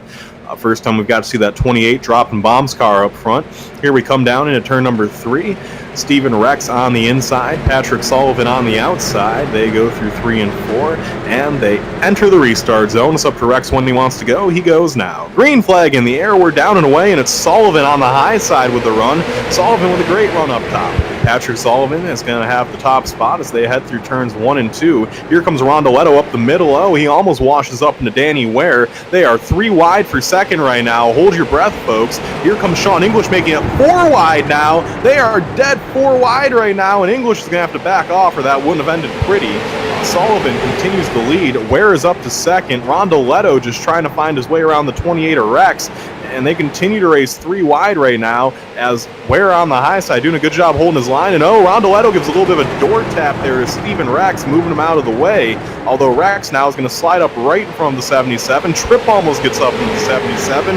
And this restart's really teaching us a lot about Rondoletto. We're going to find out what his car can do in traffic. First time all night that 77 car has been in any bit of traffic. Absolutely, and that's kind of what I predicted there. Would you see a different car out of that? And he's been mired in these 4 wide things. He's backed off a little bit. Hasn't been too aggressive. That aggressive restart there by the 60 really did not help his cause to get going early on. He was the big loser in that one. No, it did not. I'll tell you who it did help. Patrick Sullivan, who decided to stay out, is starting to pull the field a little bit with all this racing going on. Stephen Rex still runs in second, as here comes Kenny Tripp now trying to take third away from Danny Ware. No avail yet for Tripp. He goes back down to the low side to get some work in, and Tripp not quite able to clear the 100 car. The 28 still runs in second. Here we go into 3 and 4. This is probably where Tripp's going to be able to make his move for third. Tripp gets the run off the corner, and he is dead even with the 28, although he will slide in the line. He does get third from Ware. Now Rondoletto works to the inside of Ware as Octavio is looking to take that spot away from Danny. They race for second now, do Tripp and Rex. This should be a simple slide job maneuver, and the 18 car is going to choose to run up top, actually, and he is almost going to get the good run off. They touch the 28 car does. That allows Rondoletto to steal second from both of them. Move Octavio back up to second. Tripp gets into him, and Rondoletto saves it. What a save by the 77. He never stopped driving that car, and he's only going to lose like 3 spots. That's probably the save of the XCAL season so far by Octavio Rondoletto. I don't know how that thing didn't spin. That was amazing driving. And really quick, speaking of somebody who was unable to save it, just right off our camera view a couple laps ago there, the 60 Sean English did self-spin coming off of turn 4 there, and he is now the last car in the lead lap, so he's going to have to get himself all the way back from 19th back into this fight. That he will. As we look right now, we have a good battle going on for about 9th, but looking back up front, we are 3 wide for third. Kenny Tripp has found his way into second after all this action. Let's see if Rondoletto remembers that tap there between him and Kenny Tripp. Rondoletto now drives it down to the low side of the speedway. He's trying to get around Stephen Rex for 4th, and he will move Rondoletto up into the 4th spot. He will now set his sights on Danny Ware in the 100 car. Up front, Patrick Sullivan continues to lead, by the way. Shout out there to Sullivan. He certainly has not had the quickest car all weekend, but he's been a solid top 10 car. He's running in the top 10 all night. He qualified about 8th. And right now, Paul, this is one of them deals where he probably wasn't fast enough to race his way up to the lead, but now that he has it, he's going to be a hard car to get around. As I say, clean air is key. Once you're able to control the line and determine where you want to go, they got to be able to get around you. And right now, he's doing a good job of holding them off at bay. Only real battle for third. Rondoletto dives way down low underneath Danny Ware. Let's see if Rondoletto can clear him off the corner. Here they come. It's going to be awfully close. It is not quite enough. Rondoletto did not clear Ware as they go off into 1 and 2. Battle for the lead now as Kenny Tripp goes to the inside of Patrick Sullivan. And Tripp is clear. Give the lead to Kenny Tripp for the first time this night as Tripp started in second. And remember, on lap number 1, he hit the wall. As Rondoletto drives all the way down the racetrack, he takes the lead away from Tripp. And I think Tripp remembered that bump I think Octavio remembered that bump that Tripp gave him as Tripp gives him another one as Octavio just slid right up in front of him. And now Octavio gives him a little brake check. Mind game's being played, and Danny Ware says, all right, if you guys want to screw off, I'll just take the lead away. Danny Ware takes the top spot as Tripp and Octavio beat and bang on each other. This is amazing stuff here as Danny Ware now looks to go back to the inside, but he's going to get dropped all the way down to third here. And you throw a blanket over any one of these 3 guys.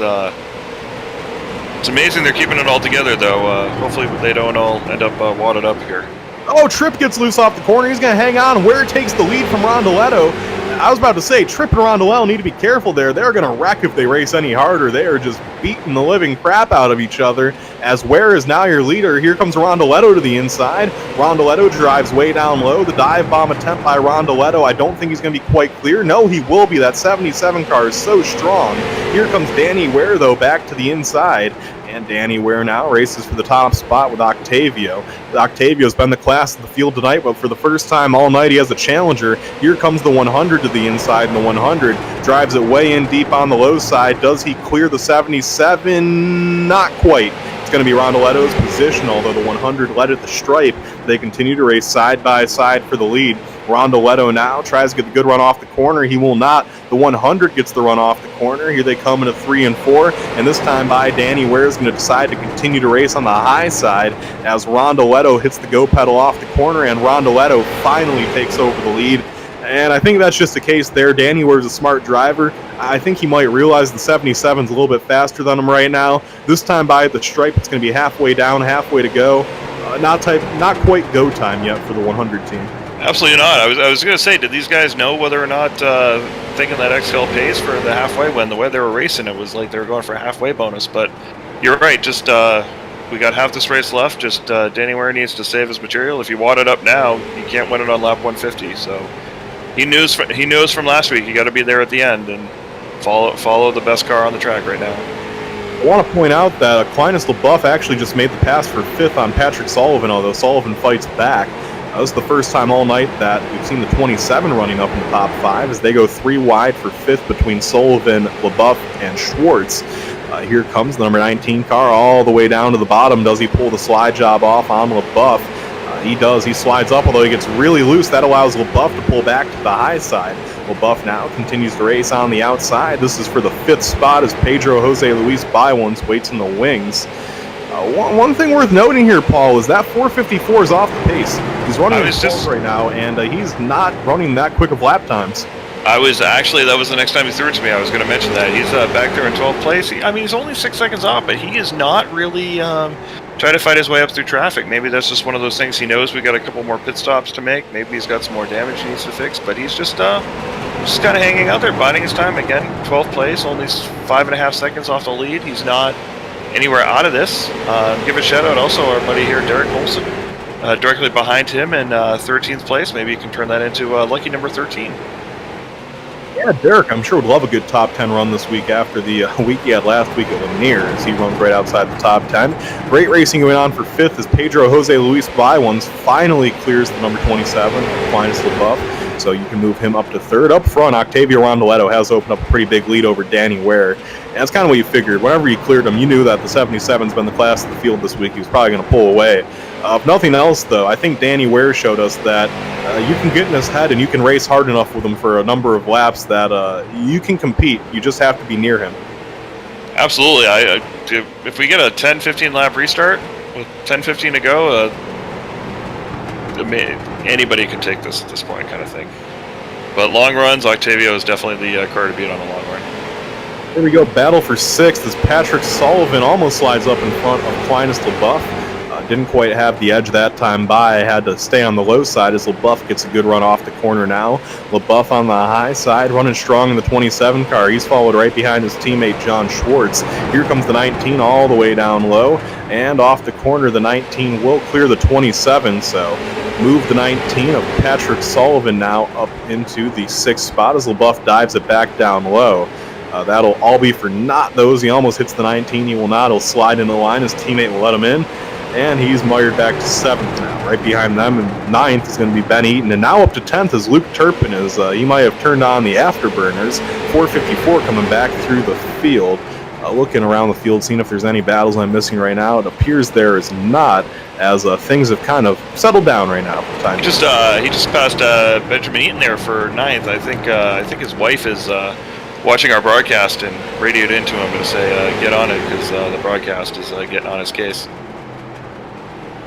He had that one coming, Turpin did. Soper right now runs an 11th, first car outside of the top 10.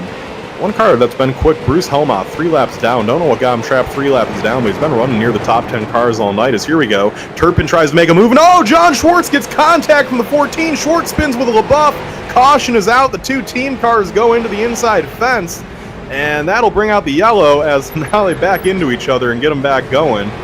As a tough break there for Schwartz and LaBeouf, who had ran a perfectly clean race up to that point, and caution is out. Well, looks like I know what you're doing next week there, PD in the Fab Shop. Yeah, that's a darn shame when both your cars wreck. You're seeing the replay now, and what happened there is Schwartz just thought he was clear of the lap car of Jada Book. He wasn't when he pulled off that slide job, and he ended up spinning and getting into Aquinas LaBeouf. Also involved was Ben Eaton.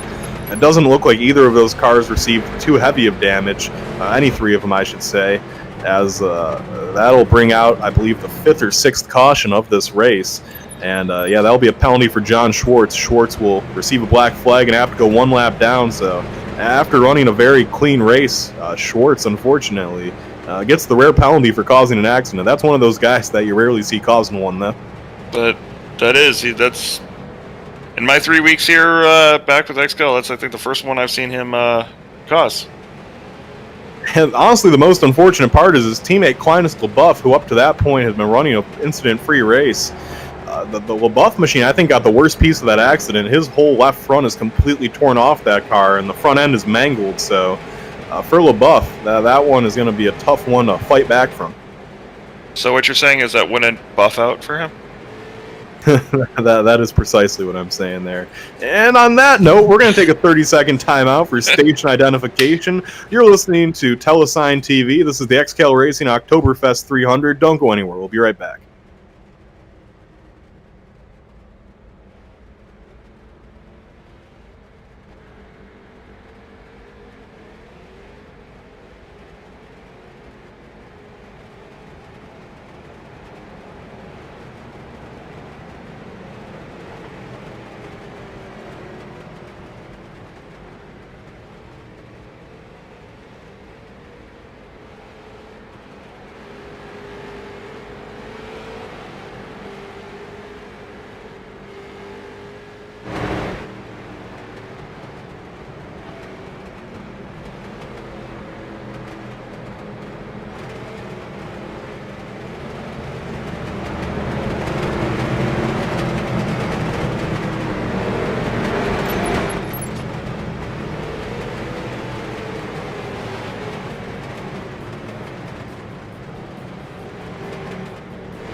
And welcome back here as we get things ready to go underway. Here's your updated top 10 running order. And first will be Rafael Semperuch, second Octavio Rondoletto, third Pedro Jose Luis By-Ones, fourth Danny Ware, fifth Tyler Batchelder, sixth Kenny Tripp, seventh Sean English, eighth Ryan Soper, ninth Johnny B, and 10th will be Luke Turpin.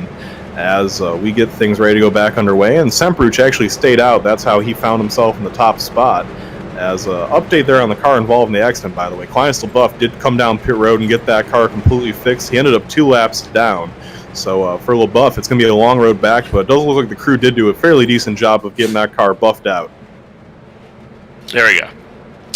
Appreciate the nod to the humor. Keep in mind, though, my real job, for those that don't know, I'm a high school teacher, so a lot of these jokes are the lame jokes that you would expect your high school teacher to say, so I have to live up to those expectations.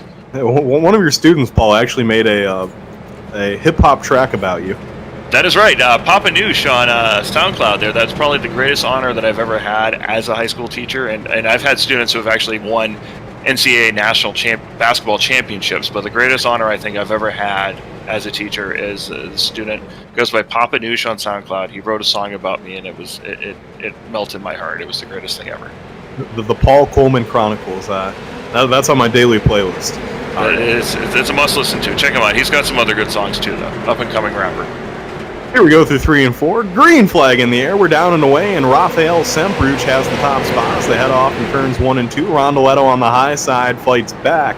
Rondoletto tries to take the position away as Pedro Jose Luis By-Ones makes it 3 wide for the top spot. Here we go down into turn number 3, and By-Ones will let off as Semperuch continues to lead the way around the track. But it's going to be Rondoletto now on the high side taking the spot away as Sean English makes it 3 wide for third. English is going to now find himself battling with Danny Ware for that third spot as they both run behind the 74. No, 74 gets loose. He's in the middle of a 3-wide situation. He cuts down on the 60. 60 car goes all the way to the bottom. Let's see if he can pull off the slide job. I don't think he's quite clear.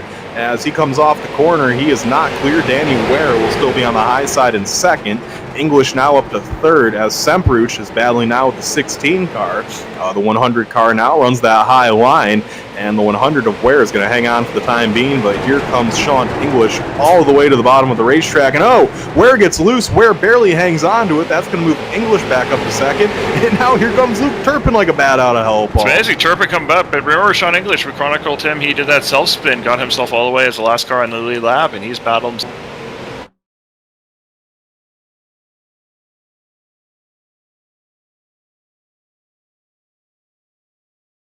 he's got. So how long can that last?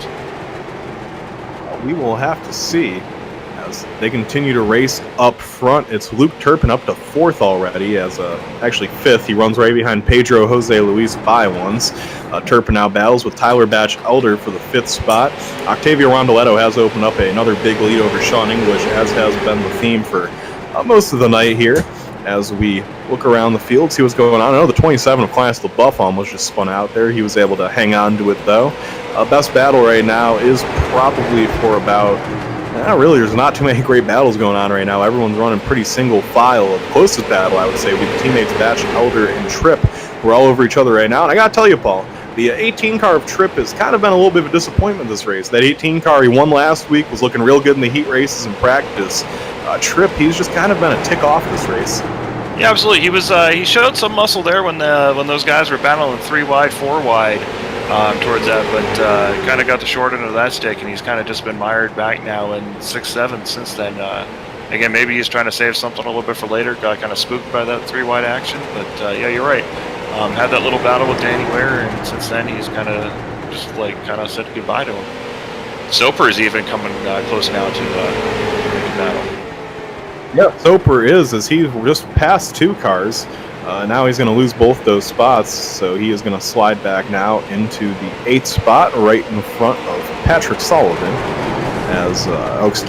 Right in front of Johnny B, Johnny B, by the way, having a fantastic run night right now. That car is in the lead lap, and he has 1 incident point, Paul, so that means he must have went through the grass, but knocking on wood for him, I don't want to give him the jinx. Johnny B's the last person I want to give the jinx to, but that means over the last, now 4 XCAL races, he has accumulated a total of 1 single incident point.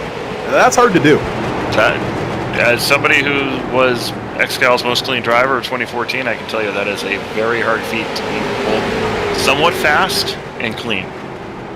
Very hard to do, because I couldn't be somewhat fast. I could be clean, but I could not race in the lead lap. No, and now the 2 Big Block Motorsports teammates go around them. Both those cars multiple laps down now. As we look back up through the field looking for a battle, and it does look like Soper is all over the 74's bumper. In front of them, Patrick Sullivan has caught Batch, Elder, and Tripp. Caution will fly. Caution will fly. Looks like someone's run around as I look around the speedway, and I do see Timothy Skillman on the front stretch.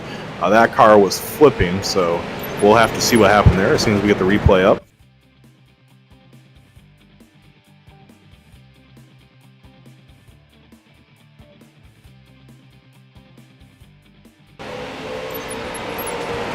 And the replay's up. Let's see what happened here. As off the corner, it looks like, it was Timothy Skillman and the 27 of Clinus LaBeouf got into each other there. It looks like kind of just a racing deal. That sent Skillman flipping down the front stretch, and that brought out the caution, as Skillman was actually able to land back on his wheels and keep that car rolling, so he didn't lose too many laps there in that incident, but still a tough break, but brings out another caution here, as we're getting really close to about 100 to go. Yeah, we got 117 laps to go. That reanalyzing that looked like net code there. They were a good couple inches away from each other, but that was a nice little pirouette Skillman did there. Flipped over twice and got back on his wheel there. The German judge would give that a 7 for sure. So we will... Clinus LaBeouf actually was black flagged for that, so race control did deem that one was on him, as he will have to come in and serve that penalty. Let's see what the leaders are doing here. Looks like most of them are going to come down pit road. Actually, a few are going to stay out. That's Rondoletto, By-Ones, Turpin, and yeah, those are the 3 cars that will stay out, Paul. And you got to think that maybe those guys are crunching numbers, because I know that Rondoletto and Turpin are very savvy with racecraft, and obviously the 16 of By-Ones being very close with Rondoletto is probably on the same strategy as him. I imagine that they are crunching some numbers, and they know exactly the amount of pit stops they need to make until the finish, and they're not quite in that window yet. Absolutely not. I believe they just made pit stops not too long ago, so they might be able to do this depending on how many yellows we get on one more stop. Maybe 2 at the most, but I definitely think guys like Turpin may be trying to do this on a one-stopper. Maybe they're anticipating a dirty end to this race and a lot of cautions, so we'll have to see. That would have been a good strategy at Thompson or at Southern National Motorsports Park, but I don't know. We'll have to see if this week it is the strategy. And we still haven't seen green flag pit stops yet tonight, Paul, which is kind of surprising, although Lanier, as clean of a race as it was, we didn't see any green flag pit stops there either. However, this one I wouldn't say has been clean as Lanier. There's definitely been a few more cautions, but still, this one's been a fairly good race up to this point. Oh, it's been a great race. I expected some longer green flag runs in the middle, though, but I think as aggressive as these guys are, I don't think if you have the over 1 green flag pit stop, you're definitely not going to see that tonight. I think most of our pit stops will occur under yellow. Is when we get to go time. These guys, they've already shown how aggressive they can be, and if they crank that up just a little notch and you got guys not backing off, expect a couple more yellows. So the pace car continues to show the way around as all the wave around cars get their lap back. We'll probably have to delay this one a few more times. It gives me a chance to talk a little about our sponsors again. I want to start out with the XCAL web shop, www.xcalracing.com/shop. All sorts of cool XCAL merchandise. Be sure to check it out. A great way to support the website and support the XCAL Racing League would be to just go there and buy like a $3 pin that says XCAL Racing on it. It's not expensive. It's not that much, but every little bit of web action, every dollar you donate towards the league goes right back into helping the league. So go there, check that out. Also want to give a shout out to Telesign TV. This broadcast is brought to you by Telesign TV. Each week's the broadcasts are looking better and better, and we got to thank our friends at Telesign TV for helping us make these broadcasts great. Got to thank K2 Sauces. K2 Sauce is working out some sort of sponsor package with us to sponsor these races next week. As you hear Paul say every time he's on a broadcast, K2 Sauce, the only sauce you'll ever need. And also First and 15 Sports Talk, a new sports podcast that is sure to give you a unique look on all news sports. That should be coming out sometime in the next couple weeks. Stay tuned for that. As we go through turns 3 and 4, we get ready to send this one under green. Octavio Rondoletto on the inside. Pedro Jose Luis Bywan's on the outside. Green flag in the air. They're down and away. Rondoletto takes the top spot away from Bywan's. They head off into 1 and 2. But it's going to be Turpin pressing the issue for third. As that 454 is running as high as we've seen him all night. Absolutely, he smells the front of the pack here, and he's got a chance to make a move here soon on Rondoletto. Let's see, this is going to be a preview here of our final 100 laps. Can Turpin show what he's got? And Paul, it just seems like this week Turpin is not at the fastest car. I know he's running up front right now, and you can say he was saving or whatever you want. Sean English actually has been black flagged. Wow, that is huge, as he's been fast all night. He's been given the black flag. But Paul, Turpin, I don't think he's had the quickest car tonight. But it's just, some guys just really get it. And Turpin is one of those guys. So even if he doesn't have the fastest car, it just seems like you always see that 454 running near the front of the field at the end of the race. Yeah, he's kind of like that Kevin Harvick of XCAL in a way. He may not have the best equipment, but you always go at the end. Where did he come from, right?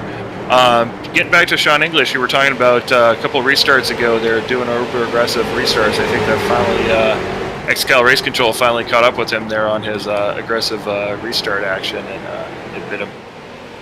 Yep, and he will have to serve that black flag, going to lose probably a lap or two. As an unfortunate break there for him. Also, Clients DeBuff has served his black flag. He's now 3 laps down. Up front, Rondoletto has opened up a lead on Turpin. Like I said, if you're not getting up there and racing with Rondoletto right away and you let him open up a gap, it's over. You got to race with Rondoletto immediately, or else he has just been pulling the field all night. Easily the dominant car here at the Irwindale Outer Oval, as Turpin continues to run in the second spot. Bywan's in third. Fourth, Danny Ware. And here we go, battle for fifth. Ryan Soper up to the fifth spot. He makes a pass on Kenny Tripp. And that 84 car is Soper, Paul. It just seems like he's slowly been marching through the field all night. We checked in on him early in the race to run about 20th. 50 laps after that, he's up to 15th. 50 laps up to that, we saw, okay, well, he's up to 10th now. And now here we are with 100 to go, and that 84 car has driven himself up to 5th, and he's starting to track down Danny Ware a little bit. Absolutely, and you know what? I'm so scared right now to give any more shout-outs to Ryan Soper, knowing how deep our announcer curse is, but it is just an amazing run by him. I mean, that is amazing to come back from the adversity he had in practice and the penalty he's had to serve, and started dead last on this field, and to come back to run 5th is just absolutely amazing. And please, I'm not a peripheral man, but please don't let us give an announcer curse to him. Also a good run right now, Derek Coulson. We talked about him earlier too, and I'm knocking on wood because I really don't want to give Derek Coulson the announcer curse. He needs a good run. He's running up in 8th right now, though, and he's been keeping that car clean all night. Still not a single incident point for Derek Coulson. And just the type of good run that up to this point in the race, the Coulson 5 team is needed. Let's hope the 18 is going to go around. That's Kenny Tripp. He saves it. He doesn't spin. So it actually moves up Coulson to 7th. To close my thoughts up there on Coulson, though, just kind of a run so far in this race that team's really needed, as he's going to try to race for 6th.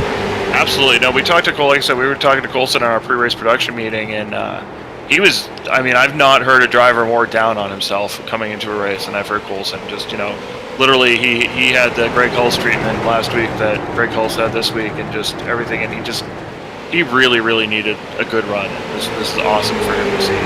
Touchless, 200 laps in, top 10. Yeah, and he's knocking on the door of the top 5 too. He's racing for 6th, and then Soper in front of him. I certainly don't think beating Ryan Soper is out of the question for Derek Coulson, as he's going to battle with Rafael Sempruch, another guy who's just having a good run tonight. You know, a lot of guys that we haven't seen necessarily having great runs lately, doing a good job right now. Sempruch actually took a couple weeks off. He ran with some Michigan, finished in the top 5. He took the weeks off at Southern National Motorsports Park in Lanier for pretty much the same reason as you, Paul. He said he's not a fan of those tiny little tracks. He just hasn't figured them out yet. And he looked at Irwindale and he said, this looks big enough, I guess, for me to race, even though it's still not exactly what he would want. But Sempruch running up there, and I know you own a team, Paul, and if you can't fill it with already K2 drivers, you know, Sempruch, he kind of sounds like he's your type of guy. That's part of the reason I'm up here in the booth. I got one open seat. I'm recruiting. Actually, I got a seat and a half. I got one driver. I got myself who's only running the super speedway, so I need a short track guy, and I need a full-time driver too. So I'm looking for some drivers. So we're going to keep looking at it here and see what we can find. But that's definitely he's high on my list. As we continue to go around the speedway, that battle for about 7th continues to heat up all the way near the front of the field. Rondoletto shows the way. Turpin's still in 2nd. Turpin's actually opened up a pretty big gap on 2nd. So now 3rd is by ones. 4th is going to be Danny Ware.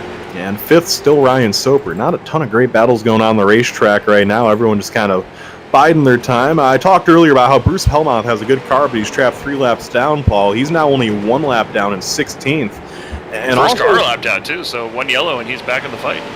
True, and also worth noting as well, Sean English served that black flag and somehow managed to not lose a lap, which is impossible at a half-mile track.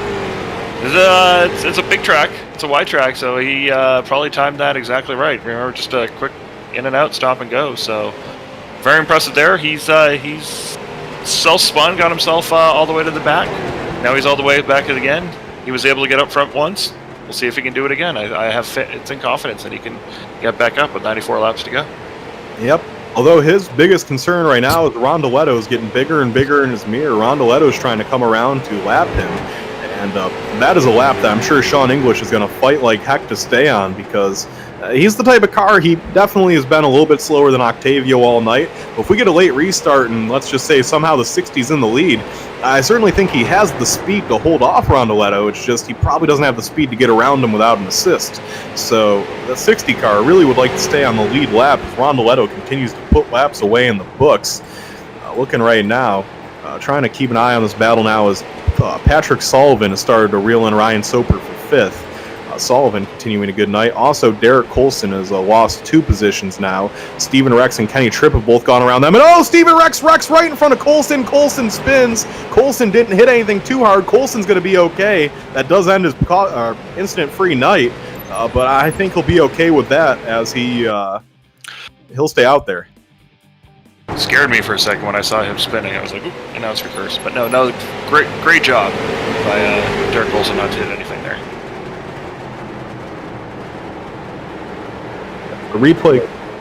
As the replay goes up, I'm sorry, I'm just trying to catch up with what happened there myself. And yeah, it looks like off the corner, Stephen Rex just came right down into Kenny Tripp, spun in front of Coulson. That took out Coulson. The 74 of Sempruch went around. The 53 went around. Looks like everyone that was involved in that, with the exception of Rex, who started the wreck, was able to drive away from that one. And looks like we're no worse for wear here as we get ready to get things going again. And Paul, you can go ahead, Paul. I was just say, so that was a big break there for Sean English, who can now get himself all the way back around. Was, like I said, was going to have to fight and maybe make his car just a little bit wider than he wanted to. Is now able to pull back around and get himself back on the tail on the lead lap, and probably get himself back in the top 10 there. Again, I want to give a shout out to Johnny B, who is, speaking of the top 10, is running 10th. Pretty good job on his part. Now with Derek Coulson getting the 2X for the spin, is the highest or the lowest incident point guy on the track. Is all the leaders will now pop down into pit lane. And Tripp, by the way, Kenny Tripp got the black flag for that last yellow as well. I do want to make the comment, too, as well, Paul, that actually we have a few guys in this race running incident-free races right now. Patrick Sullivan, yet to receive an incident. Octavio Rondoletto, who's been leading the whole race, has not knocked out a single incident point yet, which is remarkable for the way that him and Kenny Tripp were racing earlier. Alex Gangler, also without an incident yet in this race, and Danny Ware as well, 0 incidents. So that is surprising. With Rondoletto and Ware, as much bumping and banging as they were doing, I would have sworn that they would have at least had an incident point. yeah, that is kind of remarkable. So these cars all come down pit road and get their stuff fixed. Rondoletto is going to lose a bunch of positions off pit road. Not sure what happened there.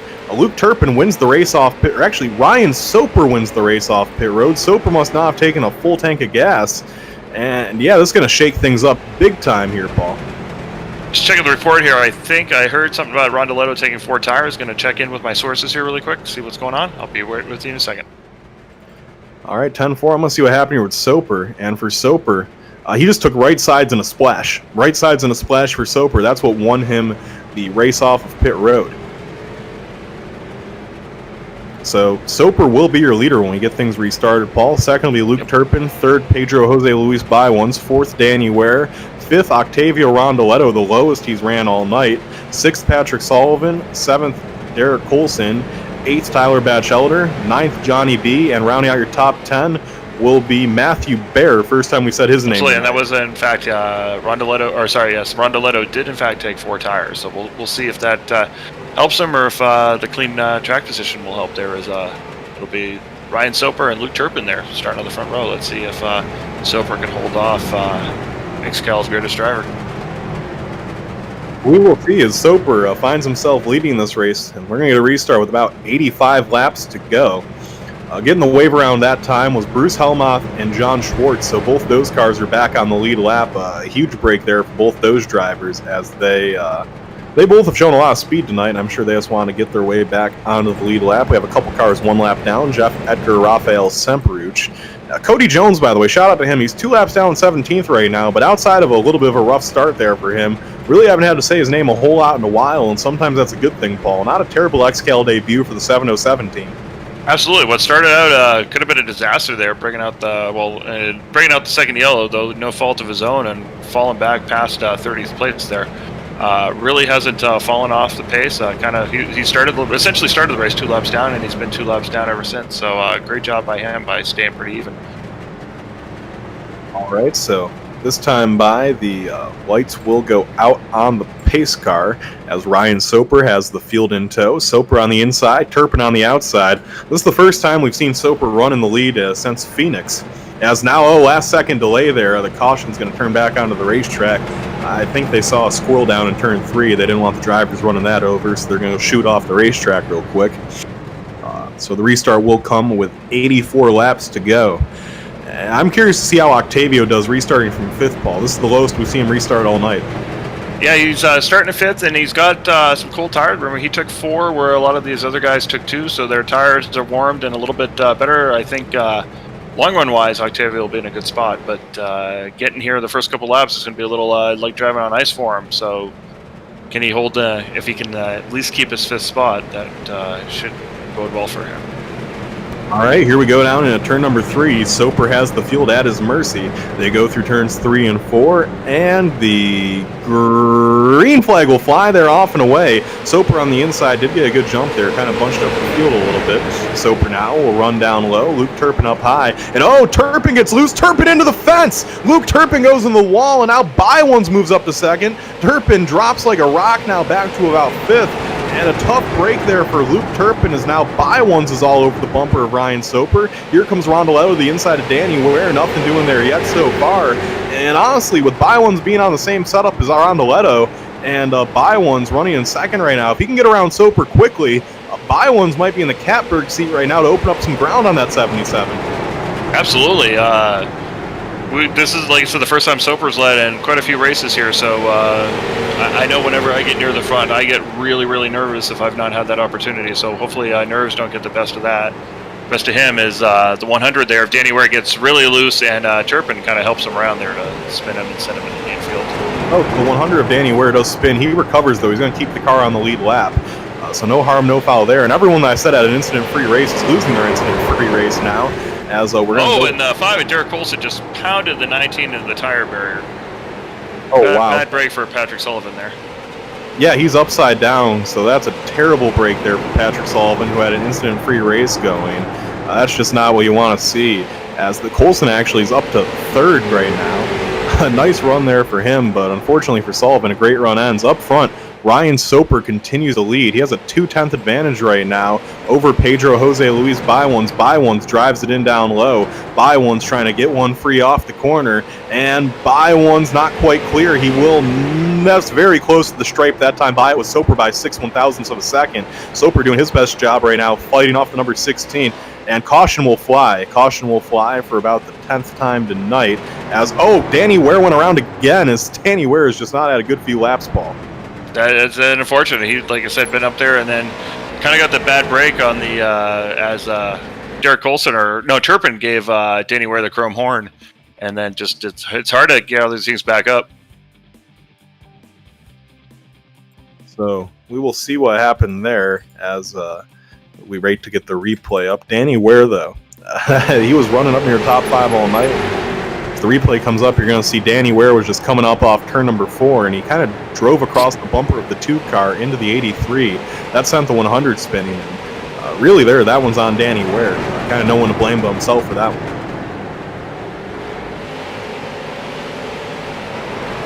So the caution will fly. And Soper leading. One comment I wanted to make, Paul, is Soper ran really good at Phoenix, and he hasn't really ran that well since. I mean, he had a good run at Michigan, but that's a super speedway track. Really anyone can run good here.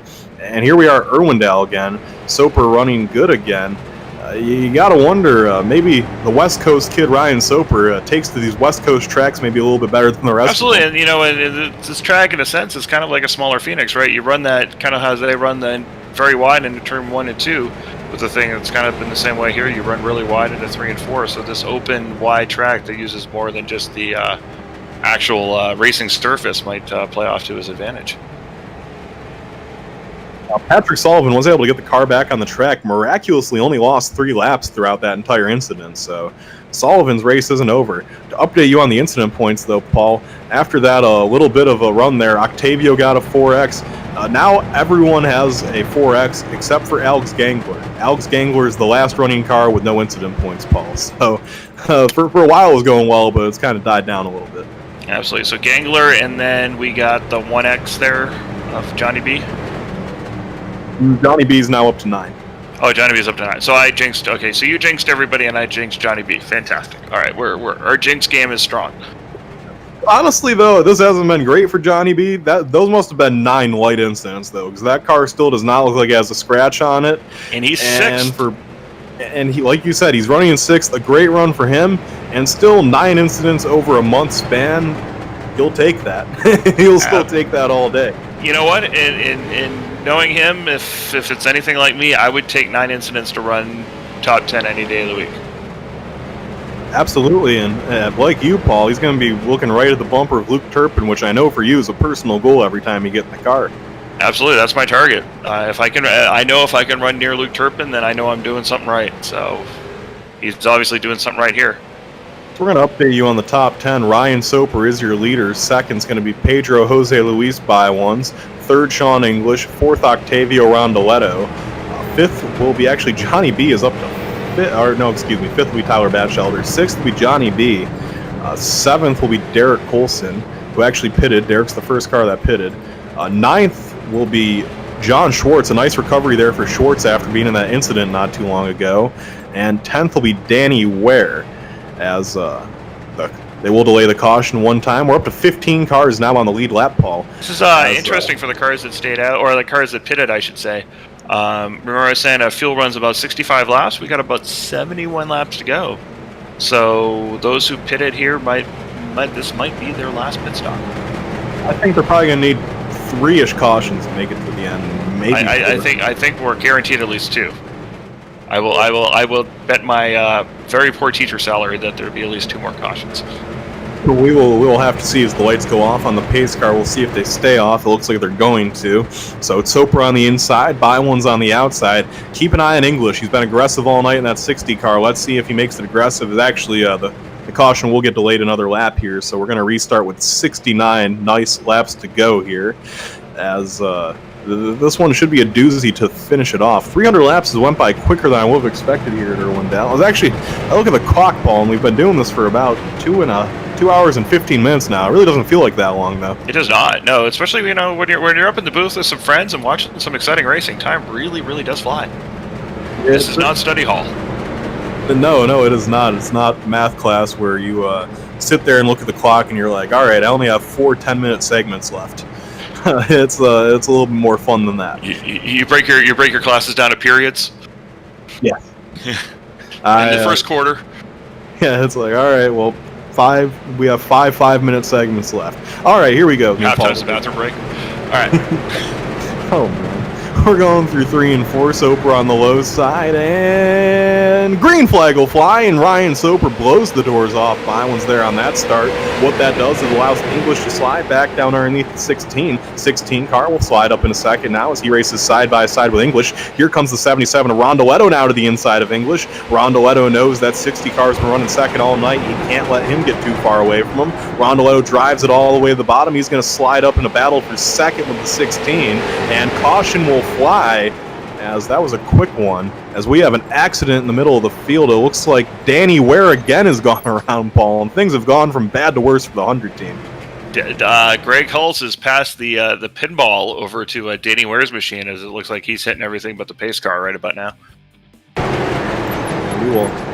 And here's the replay. It looks like Ware was driving off in a 3 and 4, and Derek Colson just slid up the racetrack a little bit into Danny Ware and sent Ware spinning around, so that is what brought out the caution, as Ware did a good job making sure no one hit him.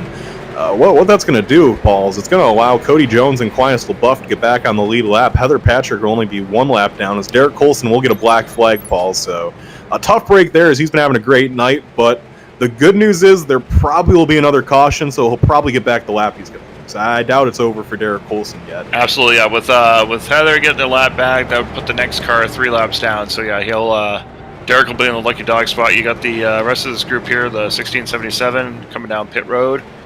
This will definitely be their last pit stop of the night.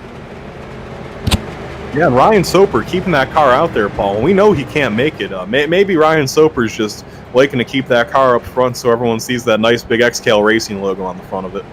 Absolutely, getting some good sponsor time there for XCAL Racing and the XCAL Racing shop, right?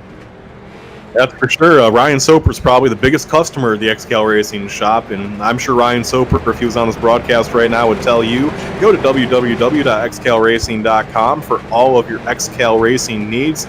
We have all sorts of cool different little trinkets and stuff, everything from beanbag chairs to dog beds to framed whale PDs. If you can imagine it in the depths of your brain, it's probably on the XCAL Racing website. I think there's a tapestry of some sort or whatever that's on there. Oh yeah, there is the Paul Coleman "Please Come Home, Man" tapestry. So if you want to see my mug in your window every night, as creepy as that could be, you can get a Paul that is literally the size of your living room wall on the XCAL Racing website for a reasonable price. And you get a free hour of math tutoring with that too. So anybody out there that needs some math help, get a tapestry and get a free hour of math tutoring. And you know what goes great with the tapestry? A little K2 sauce.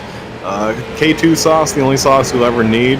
If you do put it on your tapestry, I don't recommend eating it, but it probably would taste better than just a plain tapestry. So it has that going for it. You could roll it up. It could be like a little, not a burrito, but what do they call those things? A crepe. Yes, yeah. You could have a tapestry crepe. Nothing I love more than nylon and K2 barbecue sauce. Hey, it goes good on everything, right? Yeah, allegedly. Allegedly, it's up to you guys to decide if it goes good on a tapestry. But K2 does go great on chicken, shrimp, fish, barbecue, and any meat. It goes great in stir fry. You can make meatloaf. I'll tell you what, Paul. I'm scaring myself a little bit because we're talking about this, and I know Ryan Soper is going to watch the broadcast later. I just have a feeling that on his YouTube channel in the next couple of weeks now, we're going to see a video of him trying to eat one of your tapestries with K2 sauce on it, and we're going to have a lawsuit over here at XCAL. Just, oh my goodness. Somehow Jeff Edgar got waved around one too many times again, and he's a lap ahead of the field, Paul. I told you, Jeff Edgar needs to buy a lottery ticket. This is his night. Although this time he's going to come to a stop. I think this time race control told him that it's too late in the race for him to just let that go. and they made him come to a stop. So Edgar, he'll still be on the lead lap, but he won't be a lap ahead of the field. But that was remarkable. That happened not just once that happened twice in this race, but even more remarkable that happened to the same guy twice in this race. That's incredible. You know, the mathematical, I won't get into the mathematical odds of that because I don't think people want a math lesson tonight, but yeah, that's absolutely incredible. I think, I know we gave our predictions at the beginning of the race. Did Race Control pick Jeff Edgar to win? Could that be why we're seeing that? Yeah, no, Race Control actually did not pick Jeff Edgar, but maybe they bet a little money under the table, or they're just trying to pull a Pete Rose on us. As Jeff Edgar now is going back around the field, I think he's confused. I think Edgar might just be a little bit confused as he is not sure where he should slide in the line, and now he's going to slide in the line in 8th. And I think at this point, Race Control is going to be like, you know what, we'll take 8th. Just slide into 8th and we'll be cool with that. So Edgar moves up to 8th as we're 2 to green. Here's your top 10. Ryan Soper first, 2nd Sean English, 3rd Tyler Batchelder, 4th Kenny Tripp, 5th Barrett Colson, 6th Bruce Helmuth, 7th Rafael Semperuch, 8th Jeff Edgar, 9th Johnny B, and 10th Luke Turpin. 11th Matthew Bear, 12th John Schwartz, 13th Danny Ware, 14th Cody Jones, 15th Quintus LaBeouf, 16th Pedro Jose Luis Bywans, and 17th Octavio Rondoletto. Rondoletto and Bywans, Paul, both came down pit road on the last lap of the caution to top off to make sure they're good on fuel. And that must be the strategy for those guys. I think they're not coming down pit road. They're definitely not coming down pit road again. And remember I said that should be the last pit stop, but that when they first pitted, that was around 65. If we get green, white, checkered or anything extended overtime, then those guys who did pit beforehand would be a little short. So this definitely guarantees them any overtime stuff. So we'll see, though, how bad mid-pack. Remember, mid-pack, that's where most of our accidents happen. So hopefully these guys are able to stay out of trouble as we go green. Green flag in the air, and Soper's going to slide up into first above Sean English. Although Soper gets tight off the corner, he almost hits the wall. He's going to have to leave way to the bottom for Sean English. English dives all the way to the bottom of the racetrack now, and English goes for the slide job move, and he has it by miles as he's going to clear Ryan Soper for the top spot. And now Soper comes back to the inside. Soper's got to be careful, though. He doesn't want to get too aggressive here. He's still running in a good spot as English gets loose. Now Soper draws even with English. Here they come down into turn number 3. English is going to have the high side. Soper down low. Batchelder runs in 3rd as Soper gets a little loose off the corner, and he might be able to slide back in the 2nd. He will slide back in the 2nd. So Ryan Soper having a good run here, and he's going to move back to 2nd. 3rd Batchelder. 4th Bruce Helmuth with a good run right now. And Luke Turpin already up to 5th after restarting 10th. Even more remarkable than that, Danny Ware up to 6th after restarting 13th. The 2 just got dumped there by the 707. The 60 went around. The 60 went around our leader. Sean English has gone around, and he has major damage as Luke Turpin kills him. Let's see what happened there, as we're going to get a replay there in a moment. But Sean English from the lead is wrecked, and Luke Turpin got a pretty big piece of that. I saw that. I was watching. That just happened right after the 2 and the 707 got together, and I think that kind of spooked the Sean English machine just a little bit. Well, here's the replay. What happened here? So Ryan Soper dove to the inside to make the move for the lead. Soper was on the inside of English, and English just kind of drove across the nose of Soper. I mean, Soper was barely in there, but I think that's more on the 60 than it is Ryan Soper. I think Soper had the nose in there, and the 60 just misjudged it a little bit, sending himself around, and Turpin got collected. Absolutely. There's nowhere that, Soper couldn't go any further lower, he'd be in the grass. So no foul, I think, on that end for Soper's perspective. All right, well, that caution there will probably help out a lot of guys that were feeling like they're close on gas. What this does is it puts Tyler Batchelder into the lead. And, Paul, I was talking up Bruce Helmuth. Sometimes the announcer's curse goes the other way, because I was talking him up when he was 3 laps down, how he was running competitively with the guys in the lead lap. He finds himself in 2nd now. An unbelievable comeback for the Helmuth team from early troubles. Absolutely. No, that very, very good job on their part. Also, Octavio and his teammate there, the 16, are coming down to top off as well. So they figure they're all the way at the back of the pack. It doesn't hurt just to be safe to make that pit stop. But yeah, impressive run. Impressive patience on Bruce Helmuth's part to keep with it and get there in the top 3. So you're going to have Batchelder in the lead, Helmuth in 2nd. 3rd is going to be Luke Turpin. He's not going to pit for that damage. And that one 4th is actually going to be John Schwartz, another guy that we got to give a comment there to, Paul. He got in that accident a little earlier. His car wasn't running the greatest for a run there, but now that 0-1 machine, they've been resilient, and they've fought their way back up into the top 5. Absolutely, no, that's a great job. That's probably one of the reasons why you hired him to drive your machine there. But doing a really good job. Cody Jones I was just going to give a shout out to Cody Jones, but it looks like he dipped down pit road. He was running top 5, but he dipped down pit road. But yeah, well, awesome job by John Schwartz. Again, this patience pays off. Bruce now all the way to second as it's this field's kind of trimming itself out. So Hellmoth will be up to second, like you said. The leader, Batch Elder. Third, Turpin. Fourth, Schwartz. Fifth will be Tripp. Sixth, Johnny B. And I want to give Johnny B the driver of the night award, honestly, Paul, because that 062, I know he has 9 incidents. I haven't seen him hit anything, though. And that car just looks clean. And towards the end of this race, a car that certainly isn't one of the fastest on the racetrack, he's kept it near the top 5 for a while now. Great run for Johnny B. Absolutely. Did not get spooked. By the way, I got a report from pit road. Unfortunately, Sean English, the 60s car's night is done. He's pulling it behind the wall, so that unfortunately ends a great run by Sean English. Unfortunate break there for him. And honestly, one of the reasons Luke Turpin might not be pitting is because he might be scared he has required repairs now since he hit that car so hard. And iRacing has a new thing where you don't have to pit for required repairs, but whenever you do pit and if you have required repairs, it will just give them to you. So he might just be scared that he's going to get some required repairs, and for the 454 team, they might be thinking, all right, we just have to stretch it now. Absolutely. Well, yeah, any required repairs anytime now, it's go time. It's lap 250. We got 50 laps to go. If he loses anything more than a lap, that's certainly going to end his night. So he's got to make do with what he's done. He's made his bed, and he's got to lay in it. Yep, so the night's over for Sean English, like you said, Paul. Tough break for him.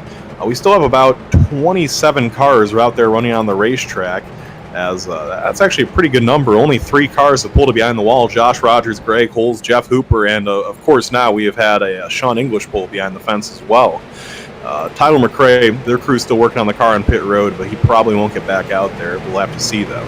Pace car is going to make that hard left-hand turn. The field in the hands of Tyler Batchelder with just 50 laps to go.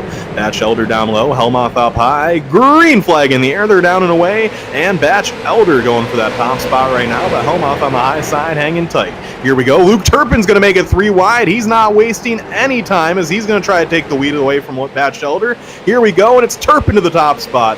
And caution will fly just as Luke Turpin takes the lead, and that is exactly to a T what Luke Turpin wanted to see there, as he needs to save fuel, and now he has the lead for the first time all night. Absolutely. Now, and also that allows him just to kind of cruise around and get another feel out, kind of run some clean air here. He can do this under yellow to see what sort of damage he has. So that will, that really will give the 454 team a break they needed. As I'm sorry, I didn't even see what happened there with the caution. I was getting so excited. As we're going to look through the field and see what happened there. As you are seeing the replay now, Tim Skillman was involved, from my understanding. So the 83 car looks like he got some sort of damage. They also 2 of Benjamin Eaton went around. I think that is what brought out the caution. Yes, Tim Skillman and Ben Eaton got into each other after Eaton just overcorrected. And Eaton actually won a heat race, Paul, but he finds himself 20 laps down, and what could have been a really good night for the Eaton team just kind of gone south. Absolutely, no, that's quite unfortunate for him there, and looks like just restarting there on cold tires snapped him, but that was one of the things I was talking about earlier with Octavio Rondoletto and the 16 car there, his teammate starting mid-pack. You have those things, and it's almost like trying to avoid the turtle shells in Mario Kart. Is you got cars spinning. You got to be really, really careful on these restarts with guys on cold tires and spinning, and avoid hitting them when you make those moves, like topping off and being the last car in the lead lap. All right, we're going to take a 30-second timeout for station identification. Don't go anywhere. We will be right back on Telesign TV.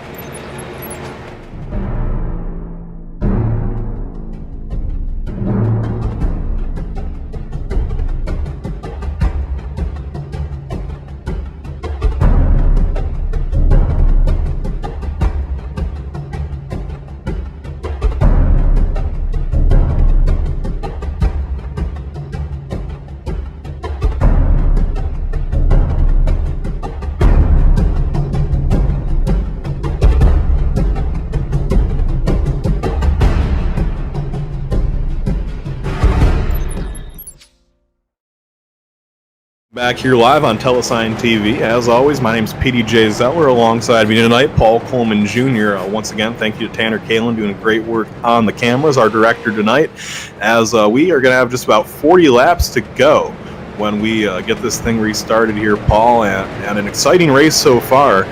We talked about it a lot tonight. Luke Turpin certainly hasn't had the fastest car, but it's an XCAL race. There's about 40 to go, so of course the 454 is leading, right? Absolutely. He's the, like I said earlier, he's the Kevin Harvick of the XCAL series. He's the Mr. Where did he come from? He doesn't always have the best car, but he's definitely sometimes has the best strategy, and he's got some of the best skill there. And obviously, that car looks like it's already been part of the XCAL Demolition Derby, the way it looks in the front. But he's somehow making it work, and he's right there. But we got the class of the field right on the outside of him there, Octavio Rondoletto. So just like last week when it was the Danny Ware, Kenny Tripp show with the two guys that we think had the best here going to go at it for 40 laps. Hopefully they can equal the same excitement that Kenny and Danny gave us last week. Well, I can tell you one thing for sure, Paul, and that Octavio obviously has the better car tonight. He's certainly been better all night than Luke Turpin. I can promise you, though, that Luke Turpin's not just going to let him have it, even if we know he has the faster car. Turpin will make life as difficult as he possibly can on that 77. And Octavio's a driver that we've seen kind of develop in the series, become very fast over the last couple months. He's come better and better by the week. I think this is kind of gut check time for him. He's had the fastest car all night. He finds himself running in second with about 40 laps to go. The great Luke Turpin, who is inside. Can he bring that fastest car home in victory lane, or is he going to let Turpin play his mind games and get the best of him? I think we're going to learn a lot about Octavio here. Absolutely, this is big time. This isn't racing, Matthew Baer, for example. It's Luke Turpin. This is the best guy in the series. I'd be scared.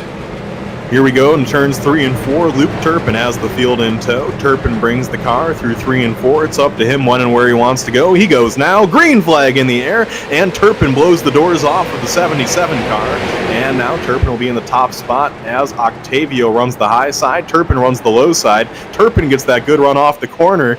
And Turpin with that funky line, maybe he's just been saving it for the end of this race. So here we go, Rondoletto dives down to the low side. Turpin dives it down slightly less low. Rondoletto gets loose off the corner. It's going to be Turpin's spot as they head up in turns 1 and 2. Turpin cuts the nose now off the 77 car, and caution will fly again as this race has gotten a little ugly here towards the end, Paul, as the 19 of Patrick Sullivan has gone around. Absolutely, as I unfortunately kind of predicted there that the aggressiveness would come out and the gloves would be thrown off and guys would be a little bit over their head, let's just say, with the aggressiveness. 37, by the way, but sorry to interrupt. Yeah, no problem. But like I said, the guy's just being a little bit over aggressive, and like I said, that's why I said, even though I don't get paid a lot, I was going to bet on at least 2 cautions. I think we've had 4 now, and I don't think we're done yet with the cautions. But this does benefit the 454. The more cautions we get, less chance for Octavio to pass and escape. And Luke better on the short runs, and Octavio's better on the long runs. So if he can keep the short runs, he's got a chance. All right, well, the caution flies, and that actually started with Art Hendren got loose in front of Derek Colson, and then just multiple guys got collected in that. So that is what has brought us under yellow here again. Up front, Luke Turpin is your leader. Second's Octavio Rondoletto. Third, Ryan Soper. Fourth, Matthew Baer. Let's give a shout-out to Matthew Baer. He's kind of not ran near the front all night.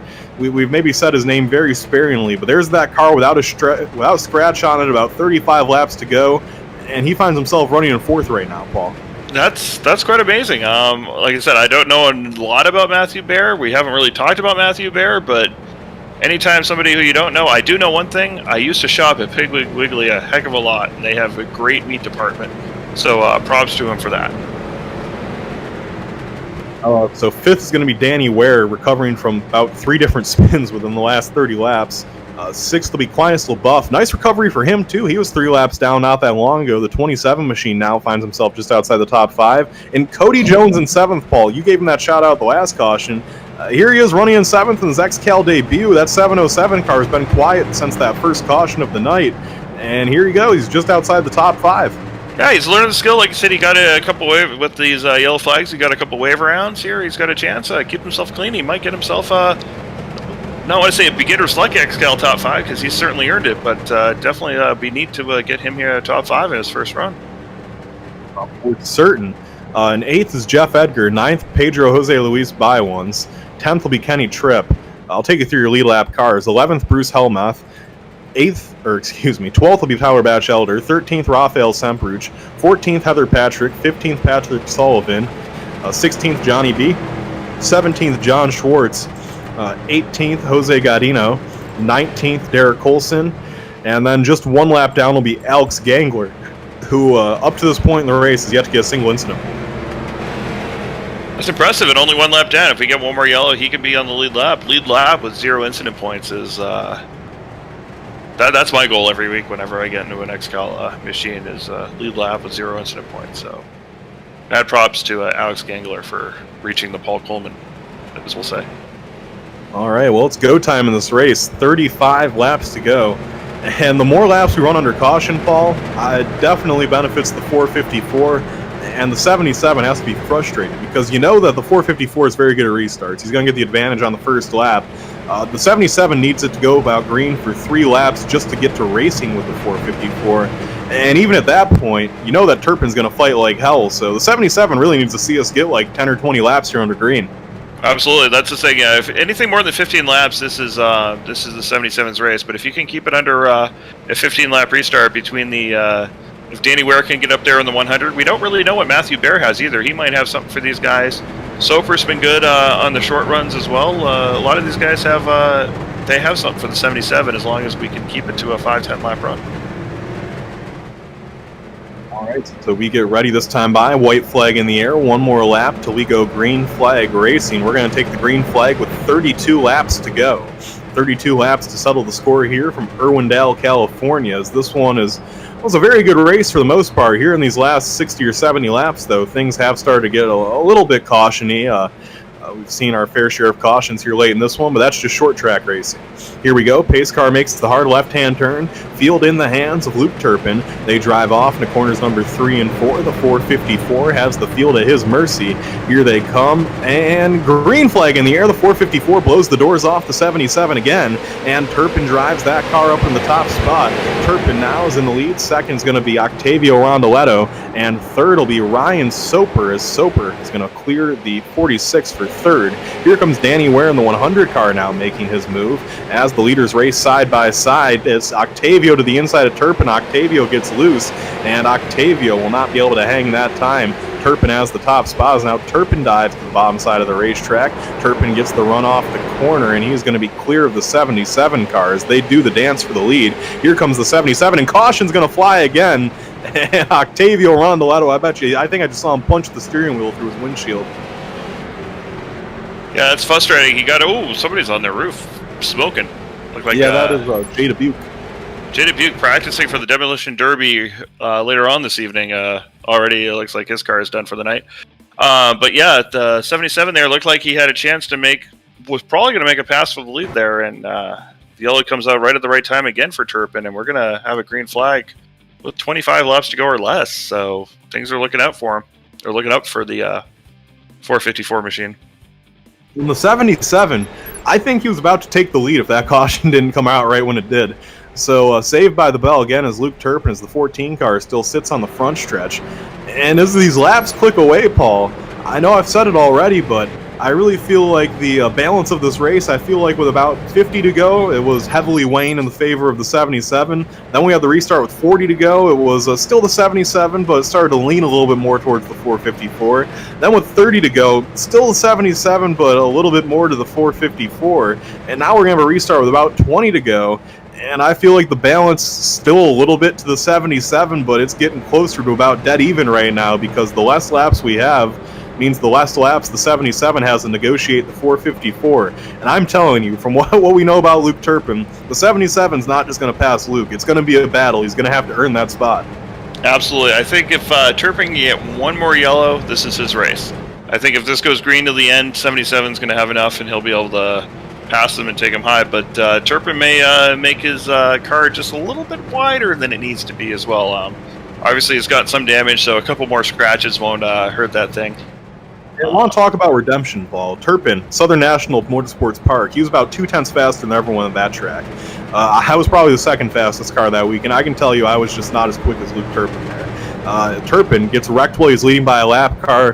Very frustrated, takes the car back out on the track, intentionally wrecks the guy who wrecked him 3 times. As John Schwartz has been disqualified from the race. He must have caused the caution.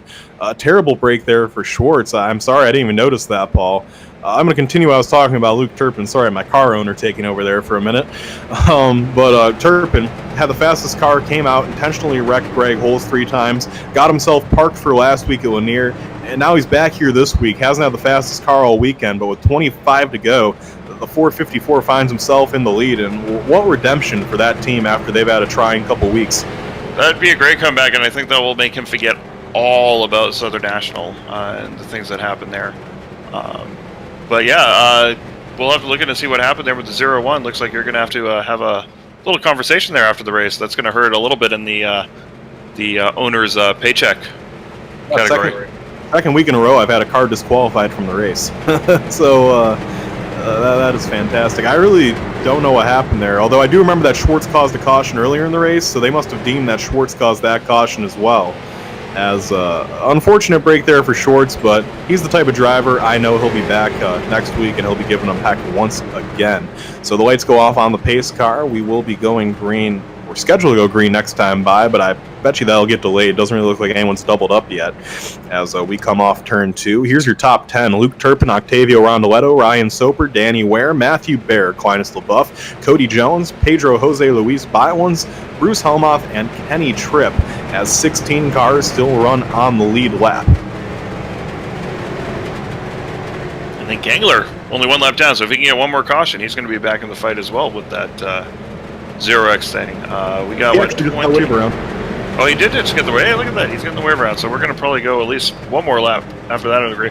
So you're right. We're looking at closer to 20 to go than 25 to go on this restart. Yeah, I kind of figured with the way these restarts have gone all night, as it's going to be up front. It will be the 454 of Turpin. And if I'm doing my calculations correct, this time we're going to get the restart with 22 laps to go. If they go green for about 3 laps and then get another caution, Paul, I think at that point I'm calling it Luke Turpin's race. I definitely think it's Luke Turpin's race. Again, though, I got to stick by. I told you my pick at the beginning of the race. I picked him last week. I got to stick by him again. Danny Ware and making only a second XCAL start here. I'm hoping that he's got something for these guys. If he can get by Soper on the restart, I think, especially at the 454 and the 77, get a little, too racy, could open the door right up for him to squeeze on through. Ryan Soper in third right now. I mean, he could really be in the catbird seat as well. Here we go down the backstretch. Luke Turpin's going to bring the field to the green flag. The 454 on the inside. The 77 of Rondoletto on the outside. Here we go. There's going to be 22 left to go at the flag stand. Who takes home the big bucks? Green flag in the air, and Turpin once again with a fantastic start. He is just eating Rondoletto alive here on these starts. Turpin to the top spot now as Soper's going to race with Rondoletto for second. Luke Turpin goes to the way low side. He drives that car off the corner. He is firmly in the lead. The battle is on for second. Soper to the inside now as Rondoletto gets clear. Rondoletto dives down the racetrack. He runs right behind Turpin, and that 77 car is just a little loose here early in these runs, and that's really what's costing him. He's not getting a chance to get around Turpin because his car's so loose early on. It's going to be Rondoletto in second. Go ahead, Paul. I was going to say, it takes about 3 or 4 laps for the 77 to get in there to get to optimal tire temperature. All right, now Ryan Soper starting to get racy with these guys. He's keeping the RPMs up on the higher side of the racetrack. That time by the flag stand, 20 more laps to go. As Turpin, I think, Paul, is the only car I've seen run the low line in 1 and 2 all night, and that's just such a Luke Turpin thing to figure out. Absolutely, no. And like I said, he's been making that work for him since the first lap of the race. He's been down there. We'll see if his car holds together for 20 laps or his tires hold together and don't get worn out. Here comes Rondoletto to the high side now. Rondoletto racing with Turpin. Turpin drives that car off the low side, and they're going to be about dead even heading down the backstretch. Rondoletto takes the lead back from Turpin. Let's see if Turpin has anything left to race with, and it does not look like it. Rondoletto takes the lead back. Rondoletto gets loose. That is not what you want to do when you're racing with Luke Turpin. He's going to let Turpin get right back in there. Turpin now runs the high side. He wants to make sure he gets the RPMs up. Turpin's car has reappeared out of the racetrack. 77 has the top spot now as Ryan Soper continues to run in third, and Turpin running that high side, and he gets loose. He's going to allow Soper to get by him for second. And Paul, I just think the 454, I think that was a lot more driver than it was car, the reason that he was leading that race. Yeah, absolutely. Like I said, he's the best in the business here, but the car doesn't look like it's got You need to get those yellows to keep him up front, those 3-lap runs. But yeah, unless he gets a late race yellow, but not looking good for him right now.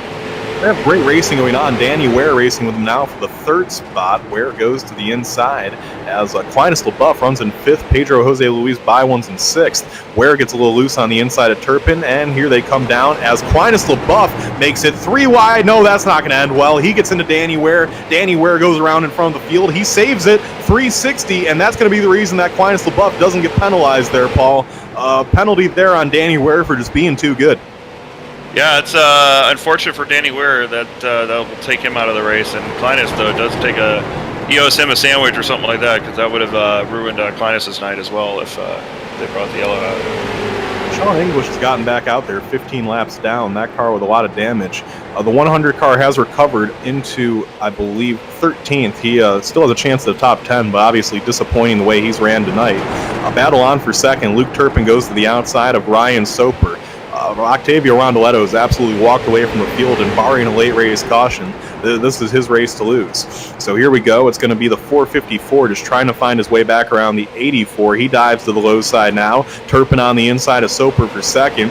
Turpin now is going to door the 84 up the racetrack, put Soper into the fence, and now Turpin is going to lose second spot to Pedro Jose Luis Baiwans. Baiwans now finds himself up to the second spot after those two make contact. However, Turpin's going to fight back on the outside, and Turpin will have the second spot for the time being. So Turpin finds his way up to second now as Ryan Soper drives it way deep into the corner.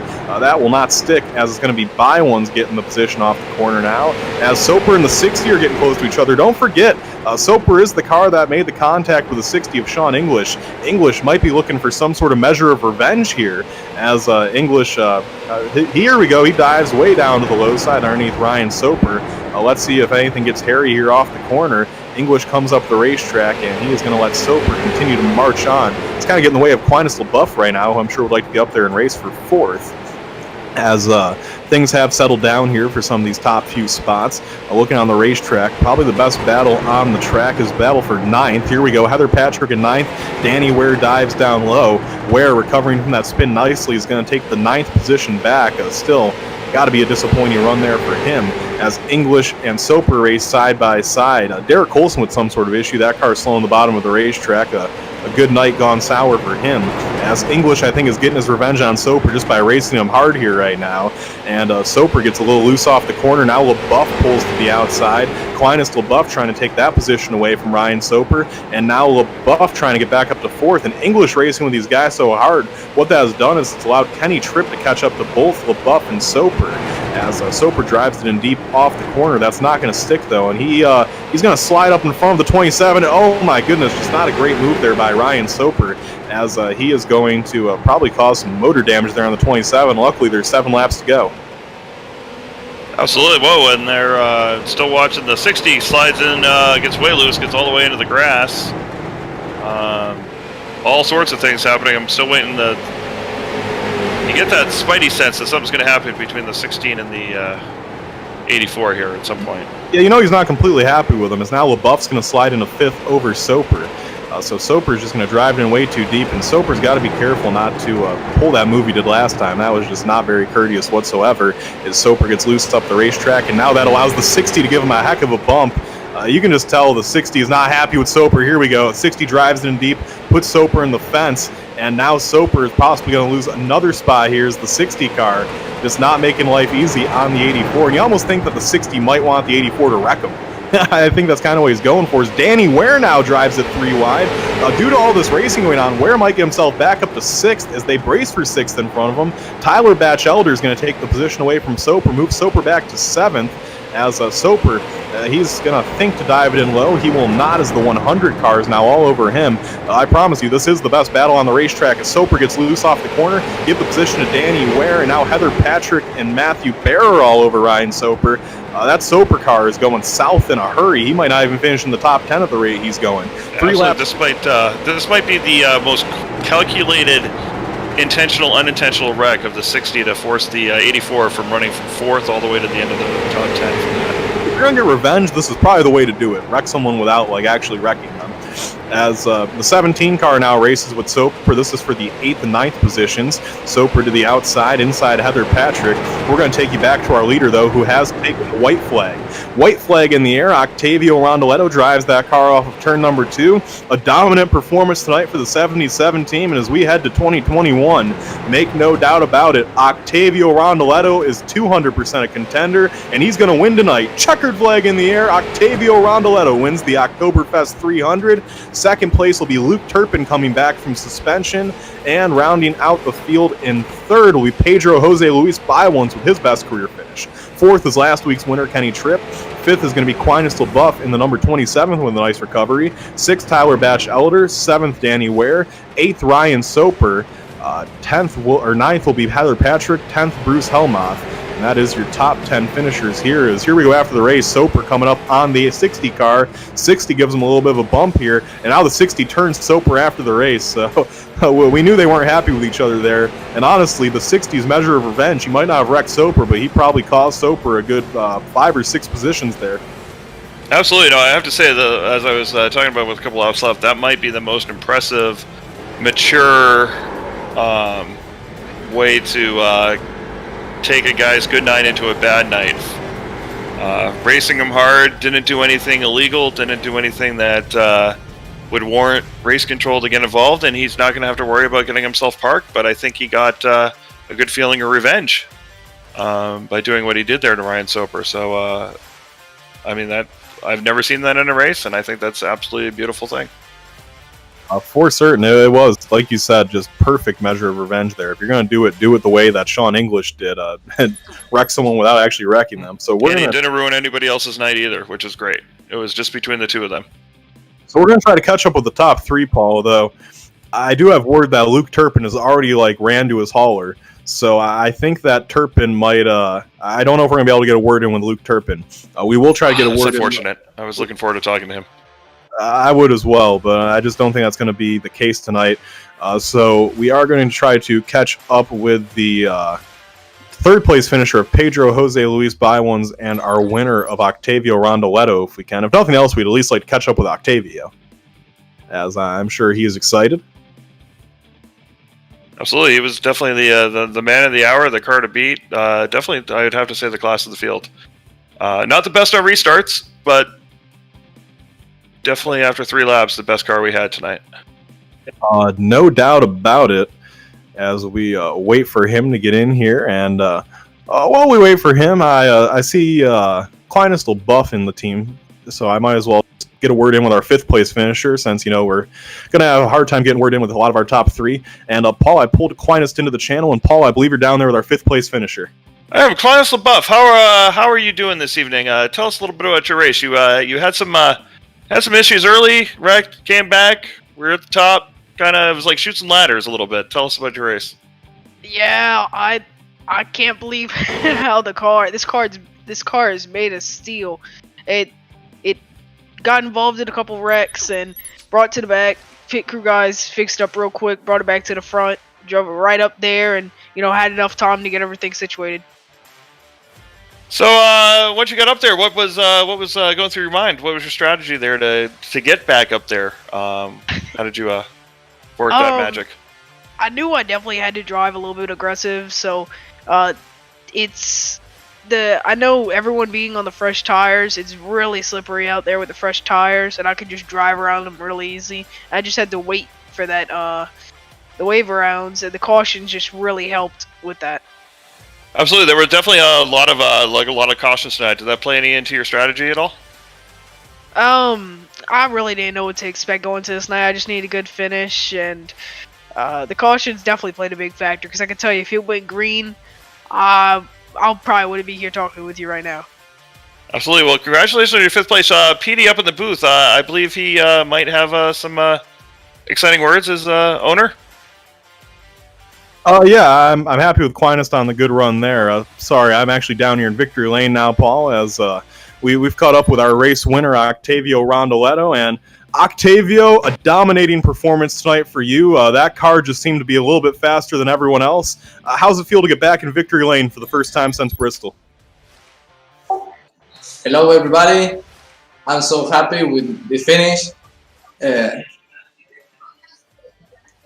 uh, I'm happy, and I want to win this race.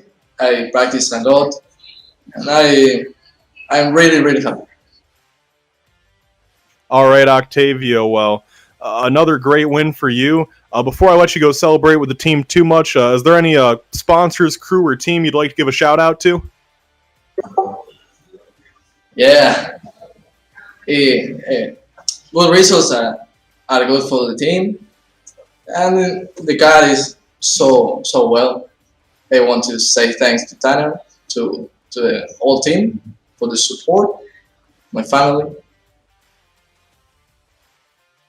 All right, well, Octavio, congratulations to you on the victory. We'll let you go celebrate with the team as Octavio Rondoletto, victorious here tonight, Paul, and a race that started well, definitely wasn't linear good. Well, we'll say that. That definitely was not on the same level as linear, but still, all in all, a fairly solid event, although the end was kind of a little bit sour, as we now look forward to the Spooktacular next week. Absolutely, no, definitely looking forward to the Spectacular next week. I mean, Lanier is in a class of its own. That's going to be an all-timer. I mean, that's definitely the race of the year. That might be, you may never have another XCAL race as exciting as Lanier's race last week. But this was a really good race. Like I said, the restarts towards the end kind of made it exciting. Again, knowing that Octavio was not the best short-run car, there were some guys for that. I think Octavio still has a little bit more practice to do for those restarts because he was definitely getting smoked on those. But once we went green, once we got for a couple laps, there was just nobody that could hold a candle to him, and he clearly had the best car of the night. But I think that we need to go to the drawing board and get some restart practice for sure. If that's one critique I have for him, that would be the one thing to work on. For certain. All right, well, we will be off next week. No broadcast for the Spooktacular, except I do actually think that our great cameraman, Tanner Kalin, might broadcast his in-car perspective as he's going to be racing in the Spooktacular, so you might get that broadcasted. But that will wrap things up. As always, I'm PDJ Zeller. Thank you to Paul Coleman Jr. for joining me. It's always a great time with Paul. Once again, Tanner Kalin and everyone at Telesign TV, great job working the cameras. We obviously could not do it without you guys. On behalf of Aaron Hillbush and everyone at XCAL Racing, we want you to take it easy, my friend. We will see you in 2 weeks at Charlotte.